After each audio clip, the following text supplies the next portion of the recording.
స్తుతించి అర్పించి పొందుకున్నాం తండ్రి. ఆమేన్. ఈ సమయాన్ని దైవజనులకు అప్పగిస్తున్నాం. వారి దేవునికి వర్తమానం అందిస్తారు.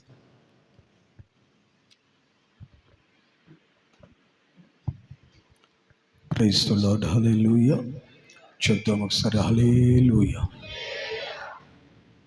క్రీస్తునందున్న ప్రియమైన సహోదరి సహోదరులారా, మరి ఈ సమయంలో క్రీస్తు కృప షాలేము ప్రార్థనా మందిరం యొక్క 9వ వార్షికోత్సవానికి మరియు ఆలయ ప్రతిష్ఠిత కార్యక్రమానికి కూడి వచ్చిన మీ అందరికీ మన ప్రభువును రక్షకుడైన యేసుక్రీస్తు వారి యొక్క ప్రశస్తమైన నామంలో నా హృదయపూర్వకమైన వందనాలు మీ అందరికీ తెలియజేస్తున్నా. మరి ఈ సమయంలో మీ అందరితో కలిసి యేసయ్య నామాన్ని స్తుతించడానికి, ఆరాధించడానికి ప్రభు నాకు ఇచ్చిన ఈ గొప్ప భాగ్యాన్ని బట్టి నా నిండు మనస్సుతో ప్రభుకి కృతజ్ఞతాస్తుతులు స్తోత్రాలు చెల్లిస్తున్నాను. అదేవిధంగా నన్ను ఆహ్వానించినటువంటి దైవజనులు పాస్టర్ డానియల్ రాజు గారికి కూడా నా హృదయపూర్వకమైన వందనాలు తెలియజేస్తున్నా. మంచిది, ఇప్పటి వరకు చక్కటి కీర్తనలతో ఆత్మ ఆరాధనతో ప్రభుని ఘనపరిచాము, మహిమపరిచాము. నిశ్చయముగా మన ప్రభు మన మధ్యన ఆయన ఆత్మస్వరూపుడై ఉన్నాడు. ఆమేన్. హల్లెలూయా. మరి ఈ సమయంలో పరిశుద్ధ గ్రంథములో నుంచి ఒక వాక్య లేఖన భాగాన్ని చదివి కొద్ది నిమిషాలు మనం ధ్యానం చేసుకుందాం. మొదటి సమూయేలు గ్రంథము 22వ అధ్యాయము, మొదటి సమూయేలు గ్రంథము 22వ అధ్యాయము 14వ వాక్యాన్ని చదువుకుందాం. ఎవరైనా చదవగలిగిన వారుంటే చదవండి. మొదటి సమూయేలు గ్రంథం 22వ అధ్యాయం 14వ వాక్యం చదవండి. అహీమెలెకు రాజా, రాజునకు అల్లుడై, నమ్మకస్తుడై, ఆలోచనకర్తై, నీ నగరిలో ఘనత వహించిన దావీదు వంటి వాడు నీ సేవకులందరిలో ఎవడున్నాడు? దేవునికి మహిమ కలుగునుగాక. చెప్దాం, దేవునికి మహిమ కలుగునుగాక. ఆమేన్. హల్లెలూయా. ఈ రాత్రి చదవబడిన ఈ వాక్య లేఖన భాగములో నుంచి కూడి వచ్చిన మనందరితో ప్రభు మాట్లాడినట్లుగా అందరము దయచేసి 2 చేతులు పైకెత్తి ప్రభుకి స్తోత్రం చెప్దాం. స్తోత్రం, స్తోత్రం, స్తోత్రం, స్తోత్రం, స్తోత్రం, స్తోత్రం, స్తోత్రం. హల్లెలూయా. నా ప్రియమైనటువంటి సహోదరి సహోదరులారా, చదవబడిన ఈ వాక్య లేఖన భాగాన్ని మనం జాగ్రత్తగా మనస్సు ఉంచి ధ్యానిస్తే మనందరికీ తెలుసు, దావీదు ఆయన రాజుగా నియమించబడక మునుపు, సింహాసనం యొద్దకు రాక మునుపు దావీదు ఎన్నో రకాలైనటువంటి శ్రమలను, శోధనలను, ఎన్నో రకాలైనటువంటి పోరాటాలను ఎదుర్కొన్న వ్యక్తి. ఎందుకంటే తన వారే తన ప్రాణాన్ని తీయచూసినటువంటి పరిస్థితులు దావీదు ఎదుర్కొన్నాడు. దావీదు ఎవరికి కీడు చేయలేదండి. దావీదు వలన మేలు జరిగింది, దావీదు వలన ఆశీర్వాదం కలిగింది, దావీదు వలన ఇశ్రాయేలీయులు నిలవబడ్డారు, కాపాడబడ్డారు ఫిలిస్తీన్ల చేతుల్లో నుంచి, గొలియాతు చేతుల్లో నుండి. ఒక మాటలో చెప్పాలంటే దావీదు మేలు చేయిస్తూ వస్తున్నాడు. అయినప్పటికీ సౌలు దావీదును చంపాలని తరుముతున్నాడు. ప్రియులారా, దావీదు తన ప్రాణాన్ని అరచేతిలో పెట్టుకొని అనేక ప్రాంతాలకు వెళ్ళి దాక్కొని తన్ను తాను సంరక్షించుకుంటూ సౌలు చేతుల్లో నుంచి తప్పించబడుతూ పారిపోతున్నటువంటి దినాలవి. అటువంటి పరిస్థితుల్లో ఒక రోజున అహిమెలెకు అనేటువంటి ఒక యాజకుని దగ్గరకు వచ్చాడు. బాగా వినాలి. ఒక యాజకుని దగ్గరకు వచ్చి అతని దగ్గర సహాయాన్ని కోరాడు. తినడానికి మాకు ఏదైనా ఆహారం ఉందా? ఎందుకంటే మా ప్రయాణము చాలా ప్రయాసతో ఉంది, తినడానికి ఏమైనా ఉందా అన్నప్పుడు ఆ అహిమెలెకు, యాజకుడైన అహిమెలెకు దావీదును చేర్చుకొని, దేవుని బిడ్డలారా, దైవ సన్నిధిలో ఉన్న సన్నిధి రొట్టెల బల్ల మీద ఉన్న రొట్టెలను తీసుకొని వచ్చి దావీదుకి ఇచ్చాడు. దావీదు తినిన తర్వాత అహిమెలెకు దగ్గర ఒక ఖడ్గాన్ని చేతబట్టుకొని, అనగా ఆ గొలియాతును చంపినటువంటి ఖడ్గము, అది తీసుకొని దావీదు వెళ్ళిపోయాడు. ఆ సమయంలో సౌలుకు అందింది వర్తమానం, అయ్యా మీరు తరుముతున్న దావీదు యాజకుడైన అహిమెలెకు అతను చేర్చుకున్నాడు, అతనికి ఆతిథ్యం ఇచ్చాడు, కాబట్టి మీరు వెళ్ళి ఆ అహిమెలెకు యాజకుని మీరు కానీ విచారిస్తే దావీదు ఎక్కడున్నాడో మీకు దొరుకుతాడో అతను చంపొచ్చు అని ఒక సమాచారం సౌలుకి ఇచ్చారు. ఆ సమాచారం మేరకు సౌలు కొంతమంది సైనికులను వెంటబెట్టుకొని యాజకుడైన అహిమెలెకు దగ్గరకు వచ్చి అతను విచారిస్తున్నాడు. దావీదు నీ దగ్గరకు వచ్చాడట కదా, నువ్వు అతన్ని చేర్చుకొని అతనికి ఆతిథ్యం ఇచ్చావు, అదే కాకుండా ఖడ్గాన్ని కూడా చేతికి ఇచ్చావట, అంటే నాకు విరోధముగా దావీదుకు నువ్వు సపోర్ట్ చేస్తున్నావా అహిమెలెకు అని ఆ యాజకుడిని ప్రశ్నించినప్పుడు, అప్పుడు దేవుని బిడ్డలారా, యాజకుడైన అహిమెలెకు సౌలుతో మాట్లాడుతున్నాడు. ఎవరి గురించి? తన గురించి మాట్లాడట్లేదు, తన యొద్దకు వచ్చినటువంటి దావీదుని గురించి మాట్లాడుతూ ఉన్నాడు. ఏమని మాట్లాడుతున్నాడు? రాజునకు అల్లుడై దావీదు ఎటువంటి వాడంటే నమ్మకస్తుడై, ఆలోచనకర్తై, నీ నగరిలో ఘనత వహించిన దావీదు వంటి వాడు నీ సేవకులందరిలో ఎవడున్నాడండి అని అంటున్నా. ఈ మాటను కొంచెం బాగా ఆలోచిస్తే ప్రియులారా, ఈ యాజకుడైన అహిమెలెకు దావీదును గురించి రాజు దగ్గర ఒక చక్కటి సాక్ష్యం చెప్తున్నాడు. మీకు అర్థమయ్యేటట్లుగా చెప్తాను. అయ్యా సౌలు గారు, మీరు దావీదును ఒక అడవి మృగాన్ని తరిమినట్లుగా తరుముతున్నారు చంపాలని. అతడు చేసిన తప్పేముంది?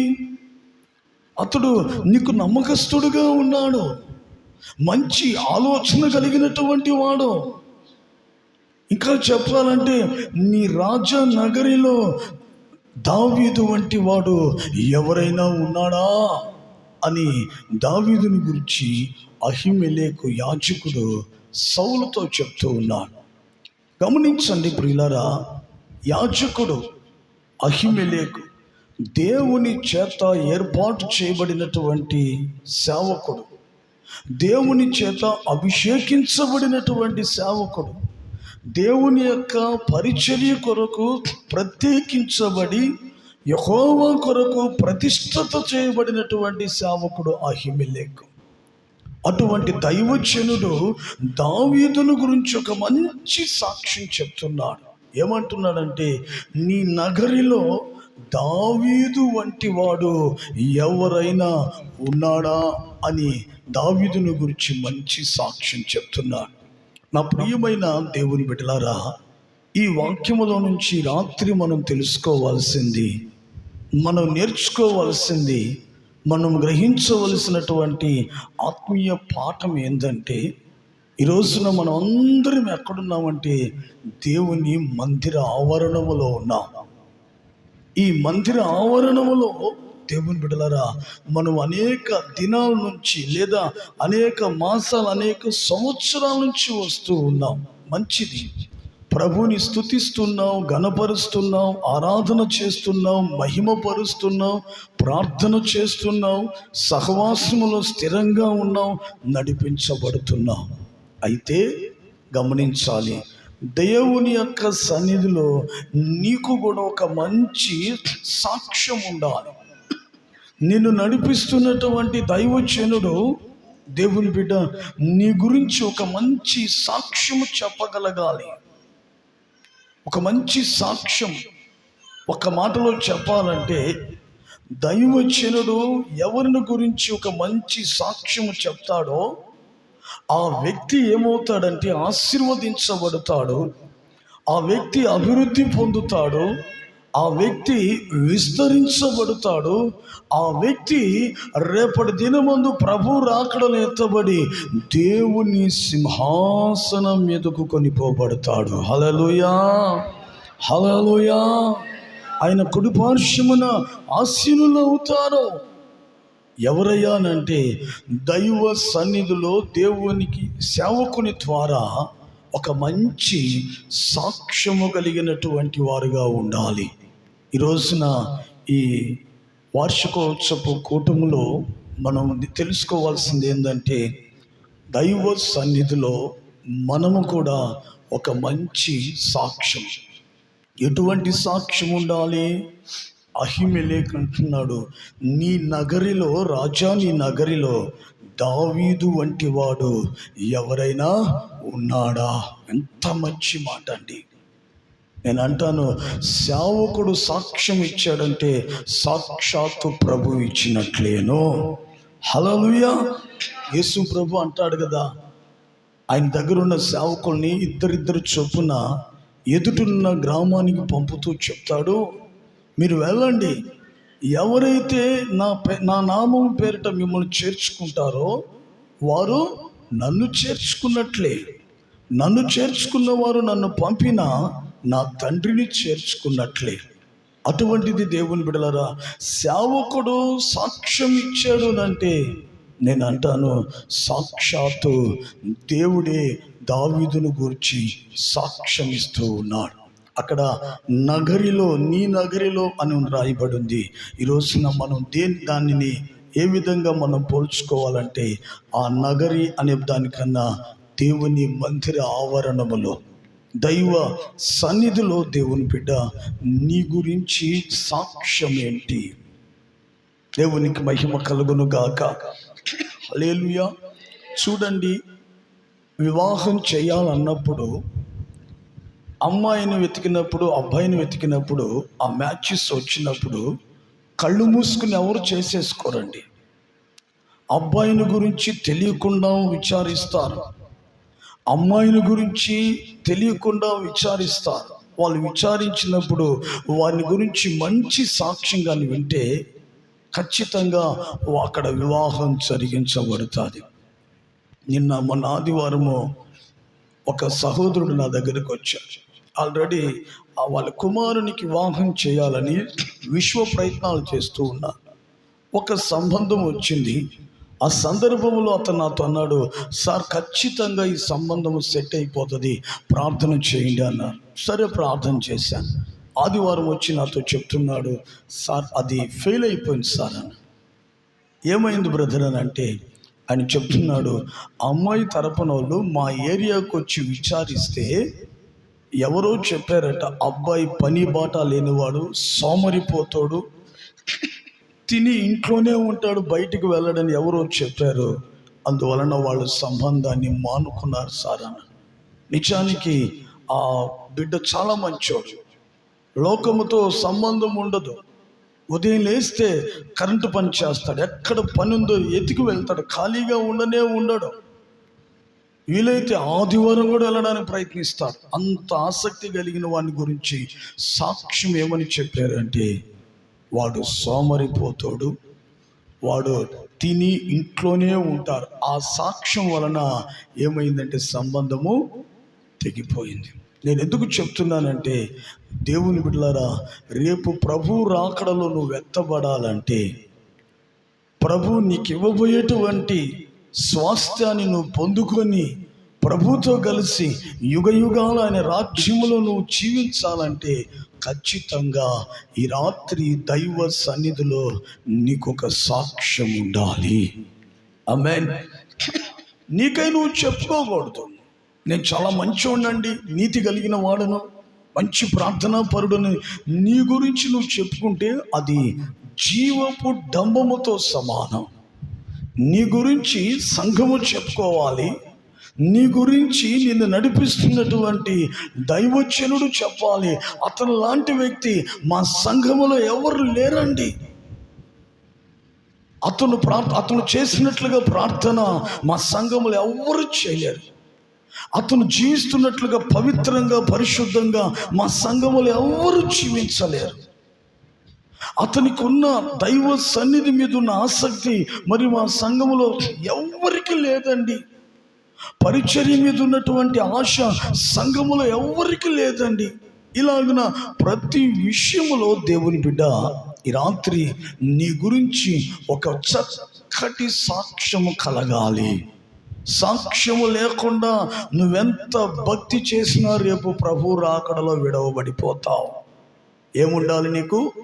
సాక్ష్యం ఉండాలి, సాక్ష్యం ఉండాలి. అందుకే దేవుని బిడ్డ ఈ రోజున నిన్ను ప్రేమించి దేవుడు చక్కటి ఆలయాన్ని ఇచ్చాడు, ఒక చక్కటి సంఘాన్ని, సహవాసాన్ని, సేవకులను ఇచ్చాడు, నీకంటూ ఒక ఉపదేశాన్ని ఇచ్చాడు. ఎందుకంటే నీ జీవితము పరివర్తన కలగాలి, నీ జీవితము మార్పు చెందాలి, నీ జీవితము అనేకులకు మాదిరికరంగా ఉండాలి, నీ జీవితము ఆయన సన్నిధిలో ఒక గొప్ప సాక్ష్యము కలిగినటువంటి జీవితమును కలిగి ఉండాలి. అప్పుడే ప్రభు రాకడలో ఎత్తబడతావు, ఆయన రాజ్యములో యుగ యుగాలు నువ్వు జీవించగలుగుతావు. ఒక స్త్రీకి కన్యత్వం ఎంత విలువైనదో సంఘములో ఒక విశ్వాసికి దేవుని బిడ్డ సాక్ష్యము కూడా అంత మూల్యమైనది. ఒక్కసారి నీ గురించి నువ్వే పరిశీలన చేసుకో. సంఘములో నీ సాక్ష్యం ఏంటి? సంఘము నీ గురించి ఏమని చెప్పుకుంటుంది? నేను నడిపిస్తున్నటువంటి సేవకుడు నీ గురించి ఏమని మాట్లాడుతున్నాడో? సేవకుడు మాట్లాడుతున్నాడంటే సాక్షాత్తు ప్రభువే మనతో మాట్లాడుతున్నాడు, నీ గురించి మాట్లాడుతున్నాడు. ఏమని మాట్లాడుతున్నాడో ఒక్కసారి దేవుని బిడ్డ జాగ్రత్తగా పరిశీలన చేసుకోవాలి, పరీక్షించుకోవాలి. మా బ్రాంచి సంఘములో ఓ సంఘం ఉంది. ఆ సంఘానికి నేను ఎప్పుడైనా వెళ్తే ప్రతి నెల 2వ వారం ప్రభు బాలారాధనకు వెళ్తాను. అంతేకాకుండా ఏదైనా కాటేజ్ ప్రేయర్స్ కానీ జరిగితే నేను వెళ్తాను. అక్కడికి వెళ్ళినప్పుడు ఒక వ్యక్తి ప్రార్థన చేయించుకుంటాడు. ఎలా ప్రార్థన మామూలుగా వచ్చి దైవ సేవకుల దగ్గర ప్రార్థన లేదంటే తల ఉంచుకోవచ్చు. అయితే అతను ఎట్లా చేస్తాడంటే ప్రార్థన ఎలా చేయించుకుంటాడంటే నా దగ్గరికి వచ్చి ఇటు వంగిపోతాడు. అంటే ఆయన తల నా పొట్టలోకి వచ్చేస్తుంది. చూసే వాళ్ళకి ఎట్లా ఉంటుందంటే అబ్బా ఇంత విధేయత, ఇంత తగ్గింపు, సేవకుని దగ్గర ఎలా వంగిపోయాడండి అన్నటువంటి మాట. కానీ నాకు తెలుసు అతి వినయము దుర్త లక్షణం. పెద్దోళ్ళు అంటారు అతిగా ప్రవర్తిస్తున్నాడంటే దీని వెనక ఏదో ఉంటుందని. నిజానికి ఏంది పరిస్థితి అంటే మా దగ్గరకు వచ్చి తల వంచుకుంటాడు, బయటికి వెళ్తే అర్థమవుతుందా దైవ సన్నిధికి వస్తున్న దేవుని బిడ్డలను ఆటంకపరుస్తాడు. ఏంటమ్మా మీకు బుద్ధి ఉందా, బుద్ధి లేదా? ఒక ఆదివారం ఆరాధనకి వెళ్తే సరిపోతుంది, మంగళవారం పోవాలి, తర్వాత శనివారం వెళ్ళాలి, ఆదివారం వెళ్ళాలి, ఆదివారం మళ్ళీ సాయంకాలం సువార్త కూటము. బైబిల్లో రాసిన ఒక్క దినం గడిపితే చాలట 1000 దినాలు శ్రేష్టం. కాబట్టి మీరు వెళ్ళవలసిన అవసరం లేదని చాలామందిని ఆటంకపరుస్తున్నారు. ఒకరోజు నేను అడిగాను, ఒక సహోదరిని అడిగాను, ఏంటమ్మా మీరు సరిగ్గా రావట్లేదు అని అంటే అప్పుడు ఆమె చెప్పుకుంటూ వచ్చింది. అప్పుడు నేను మనసులో అనుకున్నాను, ఇటువంటి వాళ్ళు సంఘానికి ఎటువంటి వాళ్ళు చెప్పండి? సంఘానికి చీడ పురుగు లాంటి వాళ్ళు ఉంటారు, మిగిలిన వాళ్ళందరినీ తినేస్తారు. మరలా వాళ్ళు సంఘాన్ని వదిలిపెట్టి పోరు, వాళ్ళు సంఘములోనే ఉంటారు. వస్తున్న వాళ్ళని ఆటంకపరుస్తారు, వీలైతే చెదరగొడతారు, వెనుకకు తరిమేస్తారు. అటువంటి సాక్ష్యము మనం కలిగి ఉండకూడదు. దేవుని బిడ్డలారా, ఆ అహీమెలెకు దావీదుని గురించి చెప్తున్నట్లుగా నీ నగరిలో దావీదు లాంటి వాడు ఎవడైనా ఉన్నాడా? ఈ రోజున అటువంటి సాక్ష్యము నీవు పొందుకుందువుగాక. నీ గురించి సంఘము సేవకులు చెప్పాలి, ఆ సహోదరి లాంటి వ్యక్తి, ఆ సహోదరుడు లాంటి వ్యక్తి మా సంఘములో లేరండి. అంత పవిత్రంగా, అంత పరిశుద్ధంగా, అంత ప్రార్థనా పూర్వకంగా, అంత వాక్యానుసారంగా నడిపించబడుతున్నటువంటి వ్యక్తులండని నీ గురించి దేవుని బిడ్డ సంఘములో సేవకులు నీ గురించి సాక్ష్యం చెప్పుకోవాలి. అట్లా సాక్ష్యం చెప్పాలంటే ఒక్క రోజులో కుదరదండి. అర్థమవుతుందా? చాలామంది అనుకుంటారు అటువంటి సాక్ష్యము నేను పొంది ఉండడానికి పడుతుంది.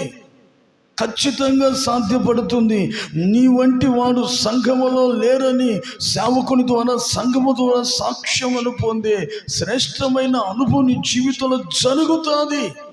ఇది వాస్తవము దేవుని బిడ్డలారా, ఇది వాస్తవం. అయితే అటువంటి సాక్ష్యము కలిగిన అనుభవంలోనికి రాత్రి నువ్వు రావాలి అంటే కొన్ని విషయాలు నువ్వు తెలుసుకోవాలి. దావీదును గూర్చి యాజకుడైన అహీమెలెకు సాక్ష్యం చెప్పాడంటే ఊరకనే సాక్ష్యం ఇవ్వలేదండి. దావీదు యొక్క జీవితాన్నంతా అహీమెలెకు పరిశీలన చేశాడు. అతని జీవిత శైలి ఏ విధంగా ఉందో పరీక్షించాడు. అతని గురించి అందరు ఏమని చెప్పుకుంటున్నారు, అతని సామర్థ్యత ఏంటి, అతని భక్తి ఏంటి, అతని పరిస్థితి ఏంటని బాగా పరిశీలించి పరీక్షించిన మీదట రాజు దగ్గర ధైర్యంగా సాక్ష్యం ఇవ్వగలుగుతున్నాడు. ఈరోజు నా దేవుని బిడ్డ, సంఘములో నీ గురించి ఒక మంచి సాక్ష్యం కలగాలి అంటే ఈ రాత్రి దావీదు యొక్క జీవితము మనకొక మాదిరికరంగా నిలబడింది. దావీదు జీవితం ఈ రాత్రి మనకొక మోడల్గా ఉంది. దావీదు దైవజనుడైన యాజకుడైన అహీమెలెకు ద్వారా అటువంటి సాక్ష్యాన్ని సంపాదించుకోగలిగాడంటే దావీదు యొక్క జీవిత శైలి ప్రభు సన్నిధిలో ఎలా ఉందో ఈ రోజున మనం కొద్ది నిమిషాలు తెలుసుకోవాలి, ధ్యానించాలి. వాటిని మన జీవితంలోనికి అలవర్చుకొని దావీదు వలె మనం ప్రభు సన్నిధిలో నడిపించబడినట్లయితే దేవుని బిడ్డ ఖచ్చితంగా నీ గురించి దైవజనుడు సంఘము ఒక మంచి సాక్ష్యం చెప్తుంది. అప్పుడు ఖచ్చితంగా ప్రభు రాకడలో ఎత్తబడతావు. ఆయన రాజ్యములో ప్రభుతో కలిసి యుగ యుగాలు నువ్వు జీవించగలుగుతావు.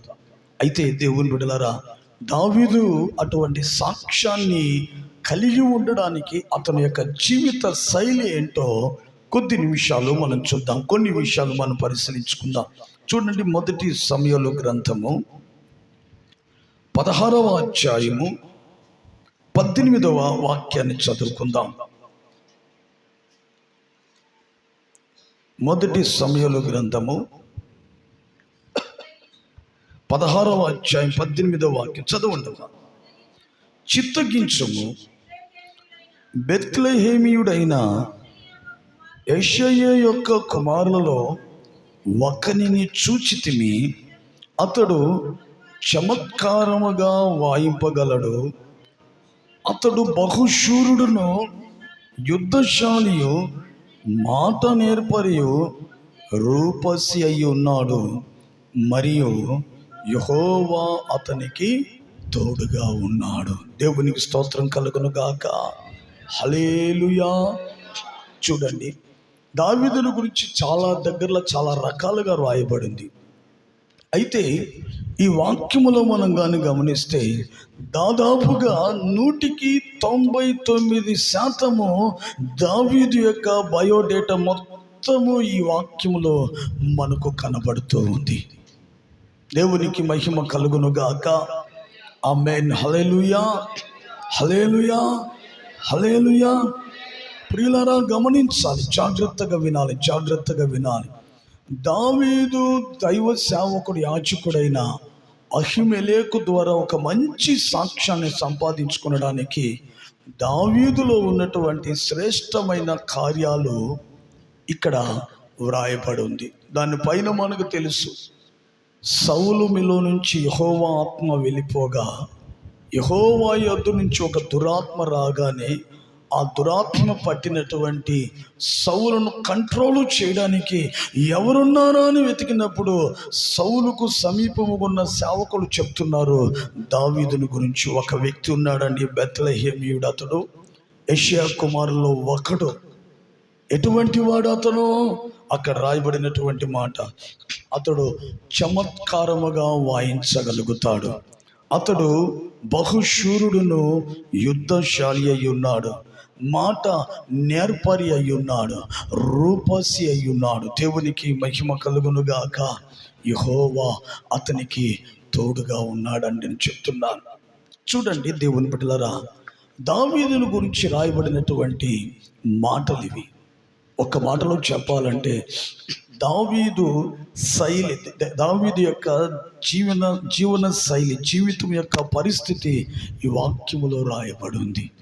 ఈ రాత్రి దావీదులో ఉన్న ఈ స్వభావాలన్నీ నీలోగానే రాగలిగితే, దావీదులో ఉన్న ఈ స్వభావాలన్నీ దేవుని బిడ్డ నీ జీవితంలో జరిగించబడినట్లయితే ఖచ్చితంగా సంఘములో నీకు మంచి సాక్ష్యం కలుగుతుంది. అప్పుడు ప్రభు మహిమ కలిగిన రాకడలో ఎత్తబడి ప్రభుతో కలిసి యుగయుగాలు జీవించగలుగుతాం.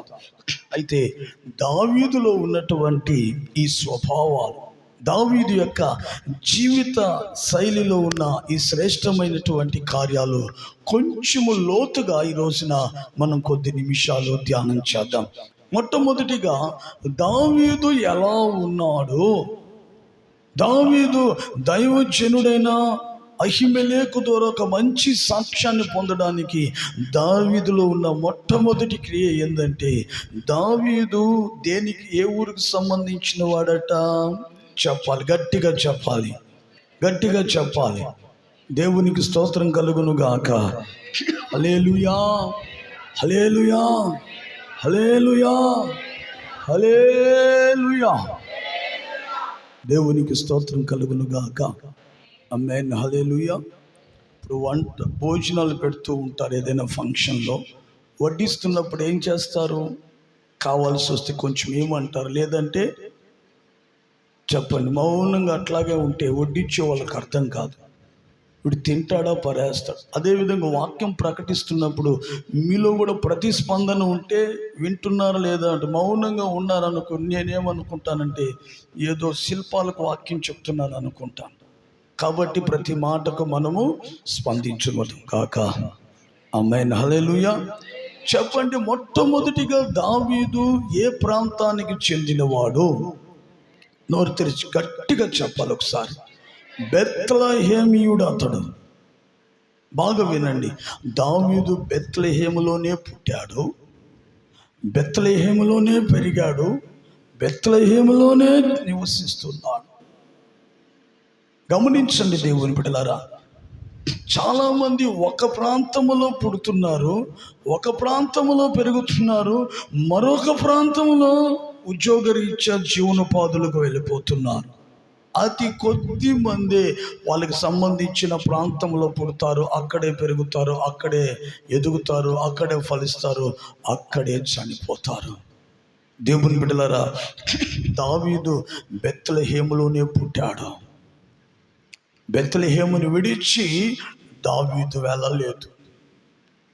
అతనికి ముందున్న 7 మంది సహోదరులు సౌలు యొక్క సైన్యములో చేరడానికి బెత్లెహేమును విడిచి వెళ్ళిపోయారు. రాజనగర్లోనికి, అంతఃపురంలోనికి, దావీదు పట్టణంలోనికి. కానీ దేవుని బిడ్డలారా, దావీదు మాత్రం ఎక్కడున్నాడు అంటే బెత్లెహేములోనే ఉన్నాడు. బెత్లెహేమును వదలట్లేదు ఆయన. నేను అనుకుంటాను, వాళ్ళు వీళ్ళు చెప్పుండొచ్చు, అరే రోమా పట్టణానికి వెళ్తాము, అక్కడ ఉద్యోగాలు ఇస్తున్నారు, వెళ్ళి చక్కగా సంపాదించుకొని తిరిగి వద్దాము, చాలామంది స్నేహితులు పిలిచి ఉండొచ్చు. కానీ దావీదు మాత్రము బెత్లెహేమును మాత్రము విడిచిపెట్టలేదండి. గమనించాలి, ఈ బెత్లెహేమును గురించి మనం కొంచెం బాగా ఆలోచన చేస్తే, ఇప్పటికే మీ ఆలోచనలో వచ్చేసి ఉండాలి, మీ మనస్సులో ఒక మాట మెదిలి ఉండాలి. బెత్లెహేమ్ అనగానే ఏం గుర్తుకు రావాలి మీకు? అమ్మా, కిస్మిస్ పండుగ రావాలి. అవునా కదా? అవునా కదా? ఆ డిసెంబర్ నెలలో ప్రతి ఒక్క క్రైస్తవు నోట తెలుసో తెలియకో బెత్లెహేమ్ అనే పేరు వచ్చేస్తారు. పాటలు ఉంటాయి. ఎందుకని?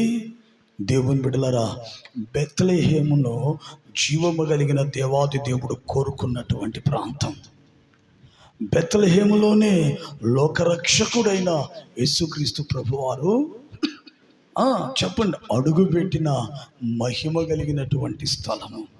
ఇంకా చెప్పాలంటే బెత్లెహేము దేవునికి ఇష్టమైనటువంటి ప్రాంతం. అదేమి పెద్ద ఐశ్వర్యముతో నిండిన ప్రాంతం కాదండి. అక్కడ వ్యాపార సంస్థలు, విస్తారంగా డబ్బుండే ప్రాంతం కాదు. ఒక మాటలో చెప్పాలంటే అది ఒక ఎన్నిక లేనటువంటి స్థలము. కానీ జీవము కలిగిన దేవుడు దానినే కోరుకున్నాడు. అందరి దృష్టిలో చరిత్రలో కూడా ఆ పట్టణానికి పెద్ద వాల్యుయేషన్ లేదు, ప్రతిభ లేదు. కానీ యేసుక్రీస్తు ప్రభువారు ఆ పట్టణంలోనే జన్మించడానికి ఆ ప్రాంతాన్ని ఆయన కోరుకున్నాడు. అక్కడే ఆయన బంగారు పాదాలు మోపడం జరిగింది. ఆమేన్, హల్లెలూయా. నేనంటాను, బెత్లెహేమ్ అనేది జీవము కలిగిన దేవునికి చాలా ఇష్టమైనటువంటి ప్రాంతం. దేవునికి చాలా ఇష్టమైనటువంటి స్థలము. నేను మిమ్మల్ని ఒక ప్రశ్న అడుగుతాను. ఈ భూమి మీద ఎన్నో రకాలైనటువంటి విలువైనటువంటి స్థలాలు ఉన్నాయి, వింతైనటువంటి స్థలాలు ఉన్నాయి, ఆశ్చర్యకరమైనటువంటి స్థలాలు ఉన్నాయి, ఆనందాన్ని కలిగించేటువంటి స్థలాలు ఉన్నాయి, ఆకర్షించే స్థలాలు ఉన్నాయి. అయితే వీటన్నిటిలో ప్రభువు కోరుకున్న స్థలం ఏమై ఉంటుంది చెప్పండి అమ్మా? ఆమేన్, హల్లెలూయా, హల్లెలూయా, హల్లెలూయా. ఆ దేవుని మందిరాన్ని ఆయన కోరుకున్నాడు. ఇప్పుడు వరిగొండలో చాలా చాలా ప్రాంతాలు, చాలా ఏరియాలు ఉన్నాయి. ఒక్కొక్క ఏరియాలో ఒక్కొక్క స్థలం ఒక్కొక్క రేటు పలుకుతుంది. అర్థమవుతుందా? కానీ దేవుడు కోరుకున్నటువంటి స్థలము, దేవుడు ఇష్టపడిన స్థలం ఏంటంటే ఆయన పరిశుద్ధమైనటువంటి ఆలయం. నార్త్ మోపూర్ అని అల్లూరు దగ్గర ఉందండి. అక్కడ మా బ్రాంచ్ ఉంది. అక్కడ ఆ బ్రాంచ్లో పరిచర్య కొరకు 1999లో నేను వెళ్ళాను. అక్కడికి ఒక నలుగురితో ప్రారంభించాను. విచిత్రం ఏంటంటే అక్కడ 100% దెయ్యాలు చేత పీడింపబడేవాళ్ళు, సీనియర్ మోస్ట్ ఉన్నారు అక్కడ. భయంకరమైనటువంటి శక్తుల చేత పీడింపబడిన వాళ్ళు ఉన్నారు. ఒక సహోదరి అయితే 18 ఏళ్ల నుంచి నాగదేవత చేత పీడింపబడుతూ ఉంది. ఆమె దేవునికి స్తోత్రం కలుగును గాక. హల్లెలూయా. 18 ఏళ్ల నుంచి వాళ్ళ వంశములో ఇంచుమించు 11 మంది ప్రాణాలు హరించేసిందట. అటువంటి భయంకరమైన దురాత్మల చేత నింపబడిన ప్రాంతం. అక్కడికి వెళ్ళేసి పరిచర్య చేస్తున్నప్పుడు ఒక కుటుంబస్తులు ప్రేమించి, అయ్యా మీరు ఆ ఇంట ఎందుకు, మీకు ఒక స్థలం ఇస్తాము, మందిరం కట్టుకోండి అని ఒక స్థలాన్ని చూపించారు. భయంకరమైనటువంటి కర్తమ తౌపది, అడుగుపెట్టిన చెప్పుల్లో నుంచి కూడా ముళ్ళెక్కిపోతున్నాయి. ఏ విధము చేతైనా అక్కడ ఒక చిన్న ప్రార్థన చేశాను. ప్రభా, ఈ స్థలాన్ని మాకు ఇప్పించారు. ఈ స్థలములో రాబో దినాల్లో ఒక మహిమ కలిగినటువంటి గొప్ప మందిరం కట్టబడాలి. ఈ స్థలములో నుండి ఈ ప్రాంత ప్రజలు అనేకుల్ని రాజ్యము కొరకు సిద్ధపడాలి. ప్రభా, నువ్వు సిద్ధపరచని ప్రార్థన చేసి వచ్చాను. రాత్రి పడుకున్నప్పుడు దేవుని బిడ్డలారిది మరువలేనటువంటి అనుభవం. పడుకొని నిద్రపోతున్నాను, ఒక హస్తం నా గొంతు పట్టుకొని నులిపి పడేస్తుంది. కళ్ళు తెరవలేకపోతున్నా, నేను అరుస్తున్నాను, వినపడడం లేదు. ఏంటి పరిస్థితి? ఆ కొద్ది నిమిషాలకి విడుదలైంది. అప్పుడు మా దైవజనులు ఉన్నారు, పడుకొని నిద్రపోతున్నారు. ఆయన లేపి, అన్న ఇలాగ జరిగింది నాకు అన్నప్పుడు ఆయన ప్రార్థన చేసి అడిగాడు, ఈరోజు నువ్వు ఎక్కడైనా ప్రార్థన చేసావా అన్నాడు. మోపూర్లో ఒక స్థలం ఇచ్చారు, అక్కడ ప్రార్థన.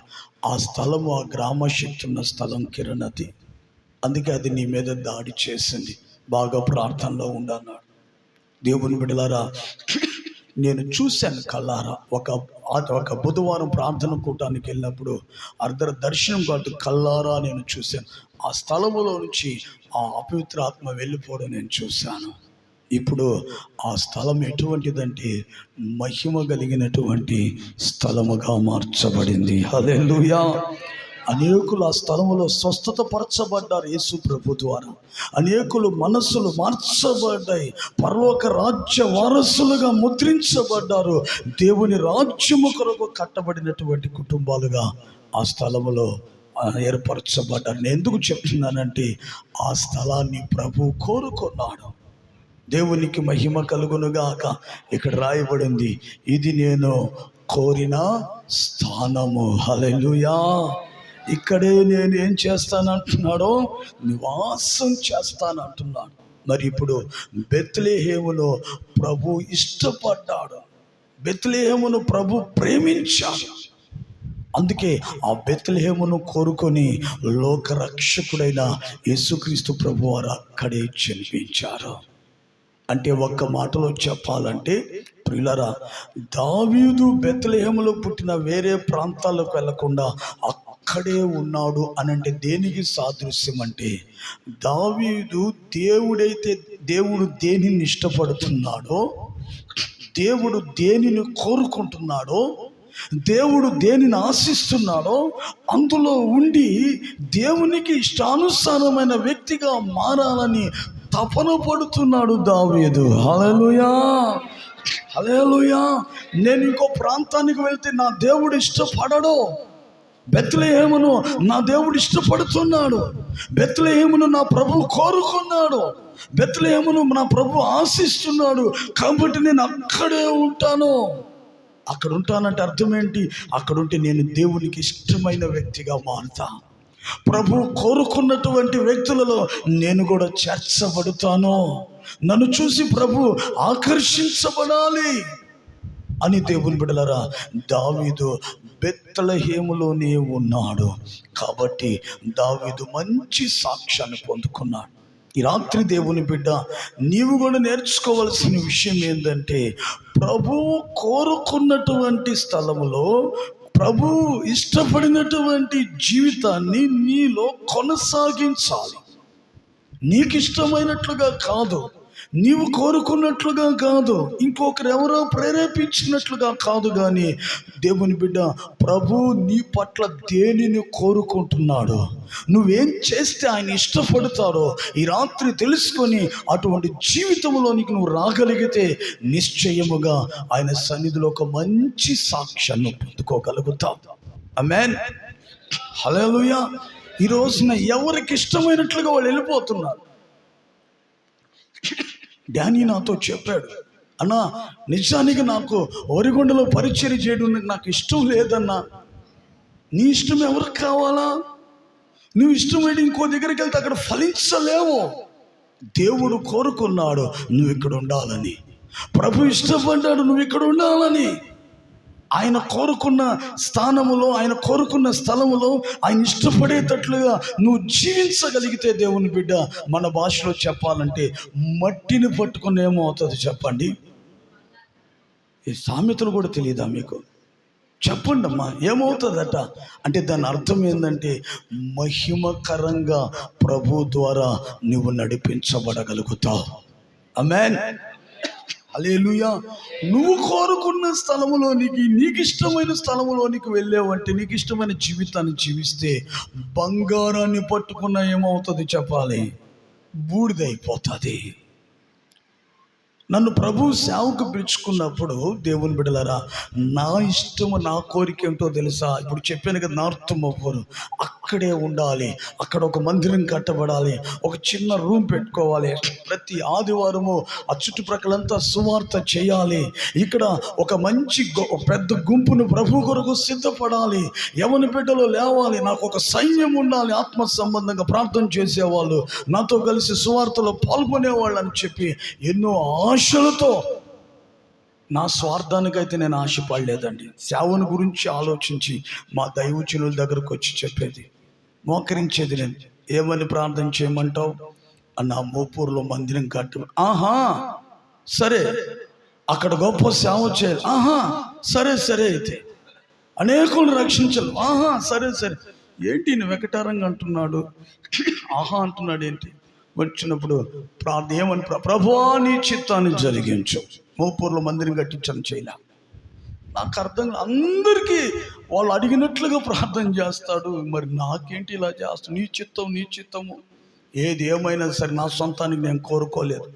ఎందుకంటే ఆ ప్రాంతంలో నేను ఎవరో తెలియదు. దేవుని బిడ్డలారా, అక్కడికి వెళ్తే ఎన్నో శోధనలు ఎదుర్కోవాలి, ఎన్నో కరువులు కాటకాలు ఎదుర్కోవాలి. అటువంటి పరిస్థితులు నాకు తెలుసు అక్కడ. అయినా నేను దాన్ని కోరుకున్నాను. నేను అనుకుంటున్నాను, చూడండి, ఆ పౌలులాగా అనుకున్నా. ఆయన శ్రమల్ని వెతికాడు కదా, మోషేలాగా అనుకున్నా. అక్కడికి వెళ్తే శ్రమ పడతాను, కొద్ది రోజులు శ్రమ పడిన తర్వాత ఎన్నో ఆశలు చేస్తూ చేస్తూ చేస్తూ 2000 సంవత్సరం మా దైవచనులు మహిమలోనికి వెళ్ళిపోయారు. వెంటనే పరిచర్య నా చేతికి అప్పగించబడింది. అప్పుడు అర్థమైంది, నేను అక్కడే ఉండాలి. ఎక్కడ? నెల్లూరు కాపాడిపాలెంలోనే ఉండాలి, అక్కడే సేవ చేయాలి. ఇది దేవుడు నన్ను నిలవబెట్టిన స్థలం. ఇక్కడ ఆయన నన్ను కోరుకున్నాడు. ఇక్కడ ఆయనకి ఇష్టమైనట్లుగా నేను సేవ చేయాలని తీర్మానం చేసుకొని అప్పుడు నన్ను నేను అప్పగించుకున్నప్పుడు, దేవుని బిడ్డలారా, ఈరోజు నా సేవ మహిమకరంగా నడిపించబడుతుంది. ఎందుకు చెప్తున్నానంటే, ఈ రాత్రి నీకు ఇష్టమైనట్లుగా నువ్వు కోరుకున్నట్లుగా నువ్వు బ్రతకబాక. అలా ఉంటే నీకు సాక్ష్యం రాదు. ప్రభు నిన్ను ఏ స్థలములో ఉండాలని కోరుకుంటున్నాడో, ఏ స్థాయిలో నువ్వు ఉండాలని ఆయన ఇష్టపడుతున్నాడో దాన్ని ఎరిగి దాని ప్రకారంగా నువ్వు జీవిస్తే దావీదులాగా ఈ రాత్రి దేవునికి ఇష్టానుసారుడైన వ్యక్తి అయిపోతావు. నేను అడుగుతాను ఒక ప్రశ్న, మీరు సమాధానం చెప్పు. ఈ రాత్రి ఎంతమంది యేసయ్యకి ఇష్టమైన వ్యక్తులుగా మారాలనుకుంటారు చెప్పండి. లేకపోతే సిలువ వేసే గుంపులో చేర్చేస్తాం మిమ్మల్ని. దేవునికి స్తోత్రం కలుగును కాక. ఆమేన్. హల్లెలూయా, హల్లెలూయా. కొంతమంది కష్టంగా ఎత్తారు, కొంతమంది వాళ్ళు ఎత్తారని ఎత్తారు. మొత్తానికి దేవుని బిడలరా, అందరూ చేతులు ఎత్తారు. మంచిదే. అయితే దేవునికి ఇష్టానుసారంగా ఉంటే అర్థమవుతుందా, లోకములో నీకేమవుతాయంటే శ్రమలు తప్పదు. దేవునికి ఇష్టంగా బ్రతుకుతుంటే కట్టుకున్న నీ భార్యకి భద్ర శత్రువు అవుతావు.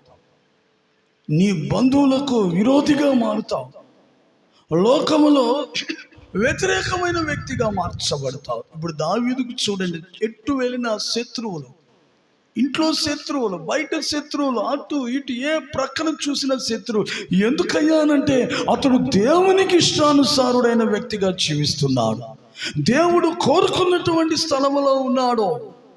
దేవుడు మెచ్చుకునేటువంటి స్థితిలో దావీదు ఉన్నాడు. ఈ రోజున చాలా మంది భక్తులు ప్రార్థన చేస్తారు, ప్రభువా నీకు ఇష్టమైన వ్యక్తిగా నన్ను మార్చు నాయనా. మారుస్తాడైతే నువ్వు భరించగలుగుతావా? ఆ తర్వాత వచ్చే పోరాటాలు, ఏంట్రా ఈ మధ్య వాక్యానుసారంగా నడుచుకుంటున్నాను, చక్కగా ప్రార్థన చేసుకుంటున్నాను, ఇంట్లో ఒకటే శ్రమ అండి, ఒకటే శోధన ఖచ్చితంగా ఉంటుంది. నువ్వు గుర్తించు దేవుని బిడ్డ, అందరికి నువ్వు విరోధిగా మారుతున్నావంటే, అందరి దృష్టిలో నువ్వు ఒక వ్యతిరేకమైన వ్యక్తిగా ఉంటున్నావంటే నువ్వు గుర్తుపెట్టుకోవాలి, ప్రభువుకు నీవు ఇష్టానుసారుడైన మనుషునిగా ఉన్నావు. హల్లెలూయా, హల్లెలూయా. నేను సేవకు సమర్పించుకొని, నేను నా మనసులో తీర్మానం చేసుకొని దైవజనులకు చెప్పి, ఆ తర్వాత నా కుటుంబంలో చెప్పి సమస్తాన్ని వదిలిపెట్టి సేవకు వెళ్ళిపోవాలని తీర్మానం చేసుకుంటూ నేను అనుకున్నాను, ఈ విషయం నా తల్లిదండ్రులకు చెప్తే చాలా మెచ్చుకుంటారు, ఇష్టపడతారు, ఆనందిస్తారు. అవసరమైతే ఒక పెద్ద ప్రార్థనా కూటం నా గురించి పెట్టి, అర్థమవుతుందా, నన్ను సేవకు పంపుతారని చెప్పి నేను వెళ్ళి ఆ విషయం ఇంట్లో చెప్పాను, అంతే. దేవుని బిడ్డలారా, ఆ దినము నుంచి నా కుటుంబ సభ్యులందరూ నాకు విరోధం అయిపోయారు. దేవునికి మహిమ కలుగును గాక. ఇంచుమించు 8-9 నెలలు నా ఇంట్లో నాకు భోజనం పెట్టలేదు. ఎన్నో దినాలు కరువును అనుభవించాను. మనసు చంపుకొని ఎవరి దగ్గర చేయి చాపలేదు. భోజనం టయానికి ఏదైనా ఇంటికి వెళ్తే ఎవరో ఒకరు భోజనం పెడతారు. వెళ్ళేవాడిని కాదు. దేవుని మందిరంలోనూ ప్రార్థన చేసేది. మా అమ్మకు నేనంటే చాలా ఇష్టం. మా అన్నదమ్ములను కళ్ళు కప్పైనా సరే నన్ను పోషించగలుగుతుంది ఆమె. అటువంటిది ఆమె కూడా చివరిగా ఒక మాట అనింది. ఒకరోజు నా ఇంటికి వెళ్తే భోజనం పెట్టి, అరే నేను ఇలా సాకలేకపోతున్నాము రానింది. అంతే. ఆ మాటకి నా కళ్ళ నుంచి కన్నీళ్ళు, నేను తినే అన్నములు అదే చివరిగా మా ఇంట్లో నేను భోజనం చేసింది. ఇప్పటికి కూడా దేవుని బిడ్డలు ఏదైనా ప్రార్థన కూటం అయితేనే వెళ్తాను, నేను తింటాను అక్కడ. మిగిలిన టైంలో కనీసం టిఫిన్ కూడా నేను చేయడానికి ఇష్టపడను. ఎందుకు చెప్తున్నానంటే, నీవు దేవునికి ఇష్టానుసారుడైన వ్యక్తిగా నీవు మారుతుంటే అందరికీ ఎలా అయిపోతావు అంటే విరోధిగా మారుతావు. అయినప్పటికీ దేవుని బిడ్డలారా, అంచెలంచెలుగా నువ్వు ఎదిగిపోతావు. ఆమేన్, హల్లెలూయా. చుట్టూ శత్రువులైన ఉన్నప్పటికీ ఎవరికి అందడం లేదు, ఎవరి చేతికి చిక్కడం లేదు. దావీదును దేవుడు తప్పిస్తూ తీసుకువెళ్ళి అందరికీ రాజుగా ఉండనట్లుగా సింహాసనం మీద ఎక్కించేశాడు. ఆమేన్, హల్లెలూయా. కారణం ఏంటంటే, దావీదు దేవుడు కోరుకున్నటువంటి స్థలములో, దేవుడు ఇష్టపడినటువంటి స్థలములో జీవించి దేవునికి ఇష్టానుసారుడైన మనుష్యుడయ్యాడు. ఈ రోజున దేవుని బిడ్డలారా, నీ జీవితము కూడా అలా ఉండాలి. అప్పుడు సంఘములో నీ గురించి అందరూ సేవకులు మంచి సాక్ష్యం చెప్తారు. అందుకే దావీదు ఏమై ఉన్నాడంటే, మొట్టమొదటిగా బెత్లెహేమీయుడై ఉన్నాడు. అనగా మీరు అక్కడ రాసుకోండి, దేవునికి ఇష్టానుసారుడైన మనుష్యుడిగా ఉన్నాడు. దేవునికి మహిమ కలుగునుగాక. ఆమేన్, హల్లెలూయా, హల్లెలూయా. రెండవదిగా చూడండి, అక్కడ చదవండి. 1 సమూయేలు గ్రంథం 16వ అధ్యాయం 18వ వాక్యం అండి. బెత్లెహేమీయుడు అయిన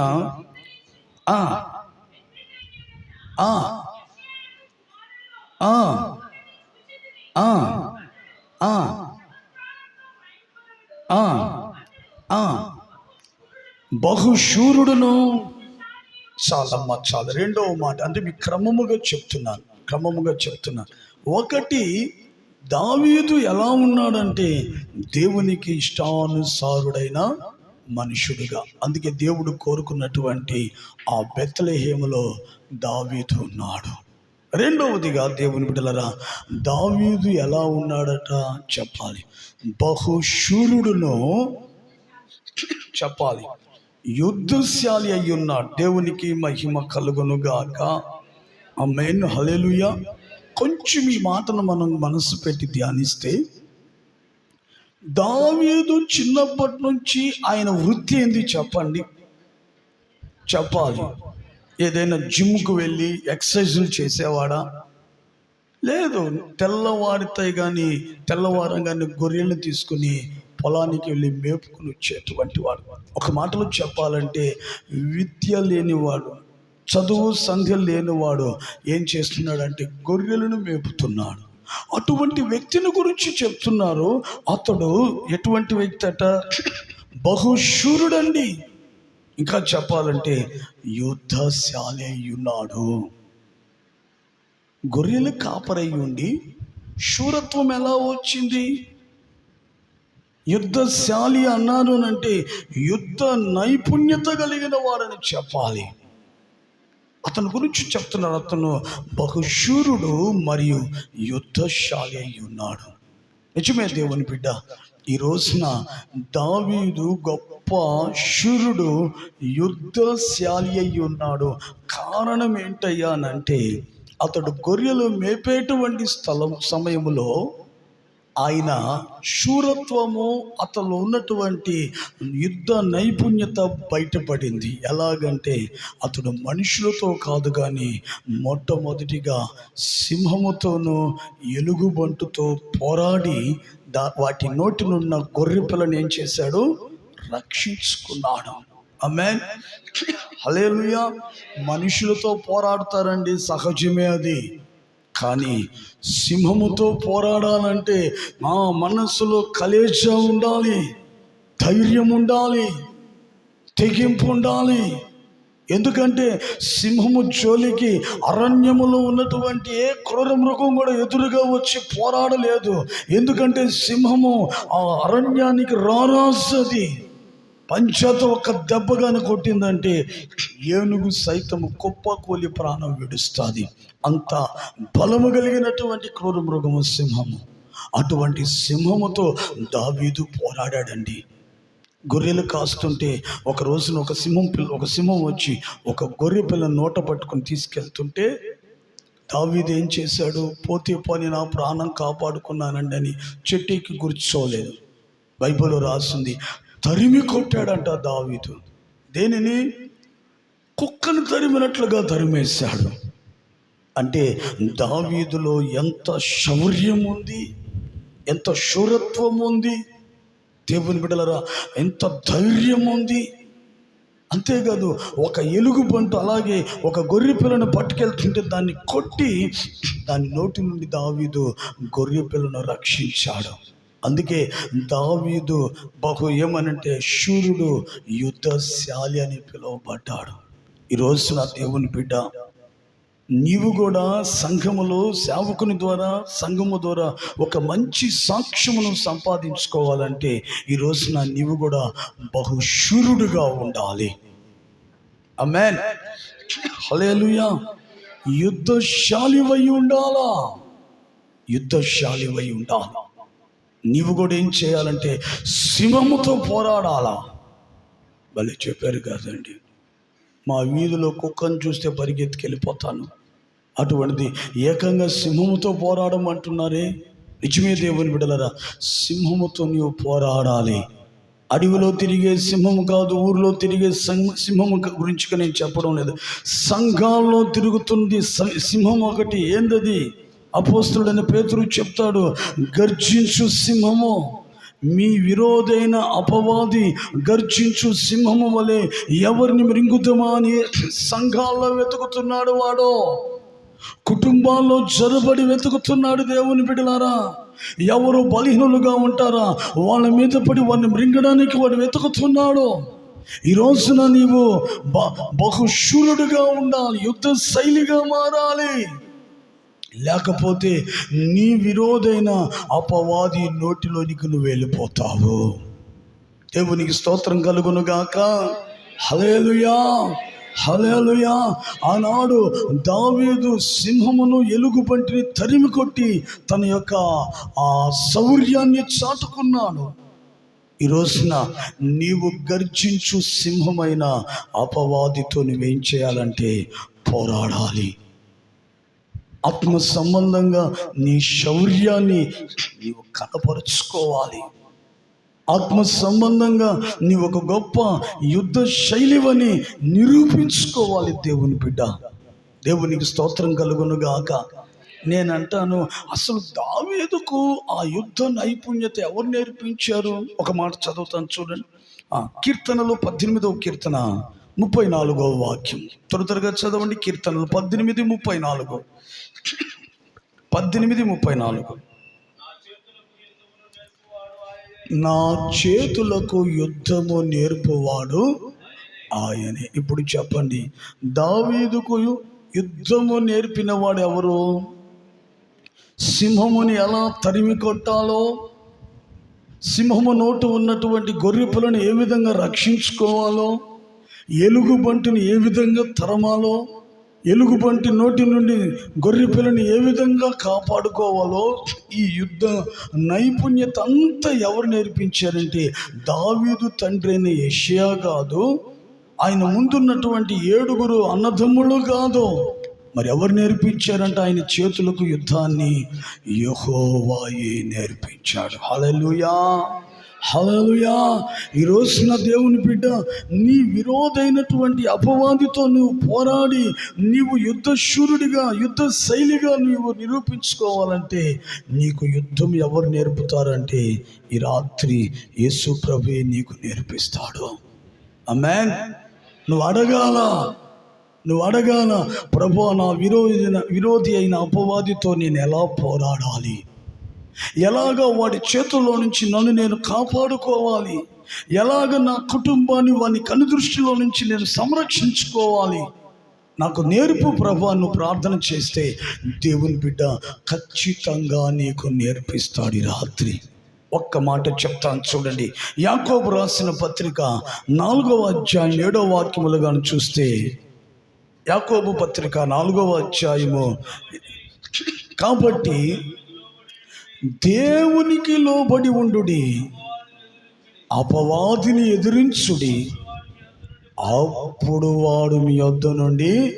ఈ రాత్రి ప్రభు నువ్వు ఇష్టపడితే నీకు యుద్ధాన్ని నేర్పిస్తున్నాడు ఆయన వాక్య ప్రత్యక్షతలో నుంచి. యాకోబు భక్తుడు చెప్తున్నాడు, ఏమంటున్నాడు? కాబట్టి మీరు బాగా గమనించండి ఓ సంగమా, మీ విరోధైన అపవాదితో పోరాడి మీరు వాడి మీద జయాన్ని పొంది మీ శౌర్యాన్ని చాటుకోవాలంటే ఆయన మీకు నేర్పిస్తున్న మాట ఏంటంటే, యుద్ధం ఎలా చేయాలో. దేవుని బిడ్డల, కత్తులతో కటారులతో కాదట, భయంకరమైనటువంటి వెపన్స్తో కాదట. మరి దేంతో అంటే అక్కడ చెప్తున్నాడు, ఒక చిన్న విషయం చెప్తున్నాడు. మీరు దేవునికి లోబడి ఉండండి, దేవునికి లోబడి. అప్పుడు అపవాదిని కానీ ఎదిరిస్తే వాడు మీ వద్ద నుండి ఏమైపోతాడు? మీ కుటుంబంలో నుంచి పారిపోతాడు, నీ బిడ్డ భవిష్యత్తులో నుంచి పారిపోతాడు సాతానుడు. నువ్వు సంపాదించుకుంటున్న నీ జీవనోపాధిల నుంచి వాడు పారిపోతాడు. ఈ రోజున నీ విరోధైన అపవాది నీ కుటుంబంలో క్రియ చేస్తున్నాడు, నీ భర్తలో క్రియ చేస్తున్నాడు, నీ భార్యలో క్రియ చేస్తున్నాడు, నీవు కన్న బిడ్డల్లో క్రియ చేస్తున్నాడు. వానితో పోరాడి గెలవాలి, వాని నీ కుటుంబంలో నుంచి, నీ జీవితంలో నుంచి వెళ్ళగొట్టాలంటే దేవుని బిడ్డ ప్రభు వాక్యం చెప్తుంది, మీరు దేవునికి చెప్పాలి, దేవునికి లోపడాలా, మీరు దైవ సన్నిధికి లోపడాలి, దేవుని మాటలకు లోపడాలి, దేవుని చేత ఏర్పరచబడినటువంటి సేవకుని నడిపింపుకు లోపడాలి. మీరు ఎంత లోపడతారో ఈ రాత్రి అంత బలము, అంత అభిషేకము దేవుడు నీకు ఇస్తాడు. అప్పుడు నీవు వాడిని కానీ ఎదిరించావంటే, అప్పుడు వాడిని నువ్వు గద్దించావంటే వాడు నీ జీవితంలో నుంచి, నీ కుటుంబంలో నుంచి పారిపోతాడు. చాలామంది ఎదిరిస్తుంటాడు, ఏమని? సాతానా, వాళ్ళకి తెలుస్తుంది కుటుంబంలో సాతానుడు క్రియ చేస్తున్నాడని. వాళ్ళు అంటుంటారు ప్రార్థన చేస్తూ, సాతానా నా కుటుంబంలో నుంచి యేసు నామములో పో. నేను పోను. ఒకరోజు ఒక గొప్ప దైవజనుడు, ఇప్పుడు లేరు, మీకు తెలిసే ఉంటుంది, బ్యాప్టిస్ట్ సంఘం లోన్ స్టార్లో కమలాకర్ గారు అని గొప్ప సేవకుడు, బ్యాప్టిస్ట్ సంఘంలో మంచి పరిచర్య చేశారు.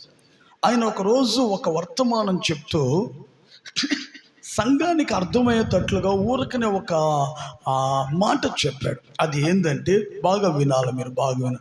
ఒకరోజు ఆదివారము ఆయన త్వరగా ఆరాధనకి సిద్ధపడి వస్తూ ఉన్నాడట. ఆయన మందిరానికి ఇంటికాడ సిద్ధపడి వస్తూ కారు అక్కడ పెట్టి మందిరంలోకి వెళ్తుంటే మందిరం గేటు దగ్గర సాతానుడు కాళ్ళు జాపుకొని కూర్చున్నాడట.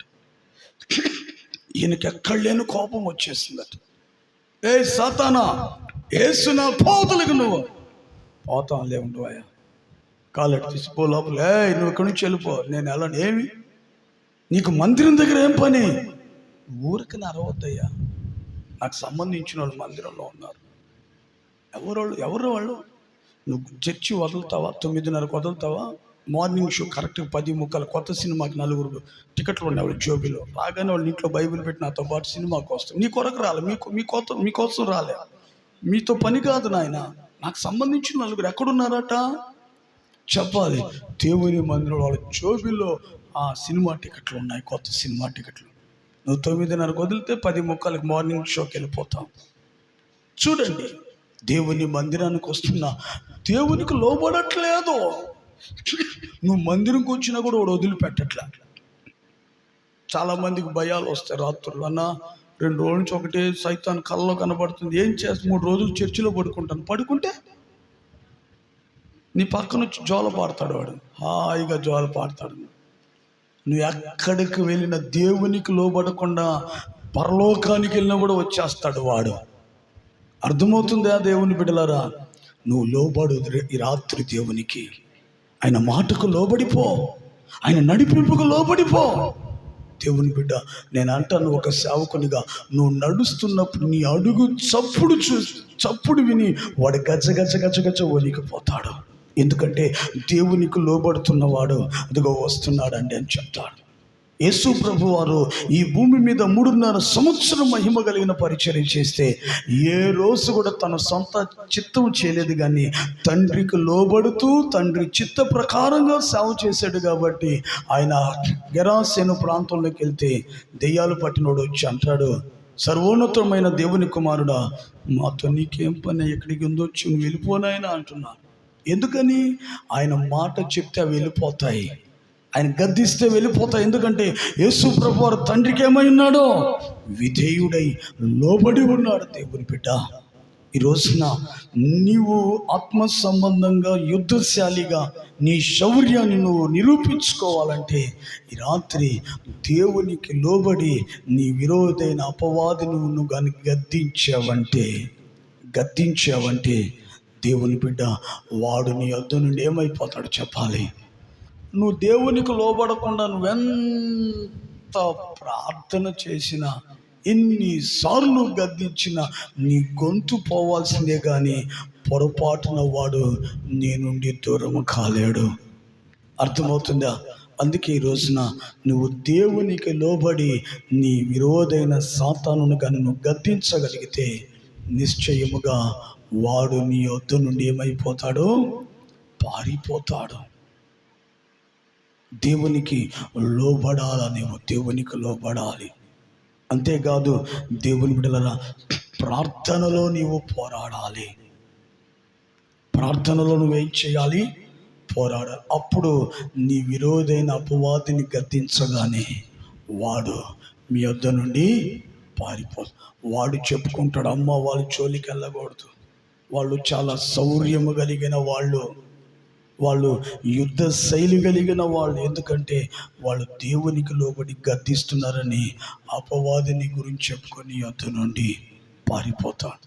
అందుకే దావీదు ఎలా ఉన్నాడంటే, రెండవదిగా చెప్పండి, బహుశూరుడును యుద్ధశాలిగా ఉన్నాడు. ఈ రోజున నువ్వు అలా మారాలంటే నువ్వు దేవునికి లోబడి నీ విరోధైన అపవాదిని గద్దిస్తే వాడు నీ యొద్ద నుండి పారిపోయి నీకు గొప్ప చేయమొచ్చి నీవు కూడా ఆత్మ సంబంధంగా ఒక గొప్ప శూరునిగా యుద్ధశాలిగా నీవు మారుతావు. 3వదిగా చూడండి, దావీదుని గురించి చెప్పబడినటువంటి మాట.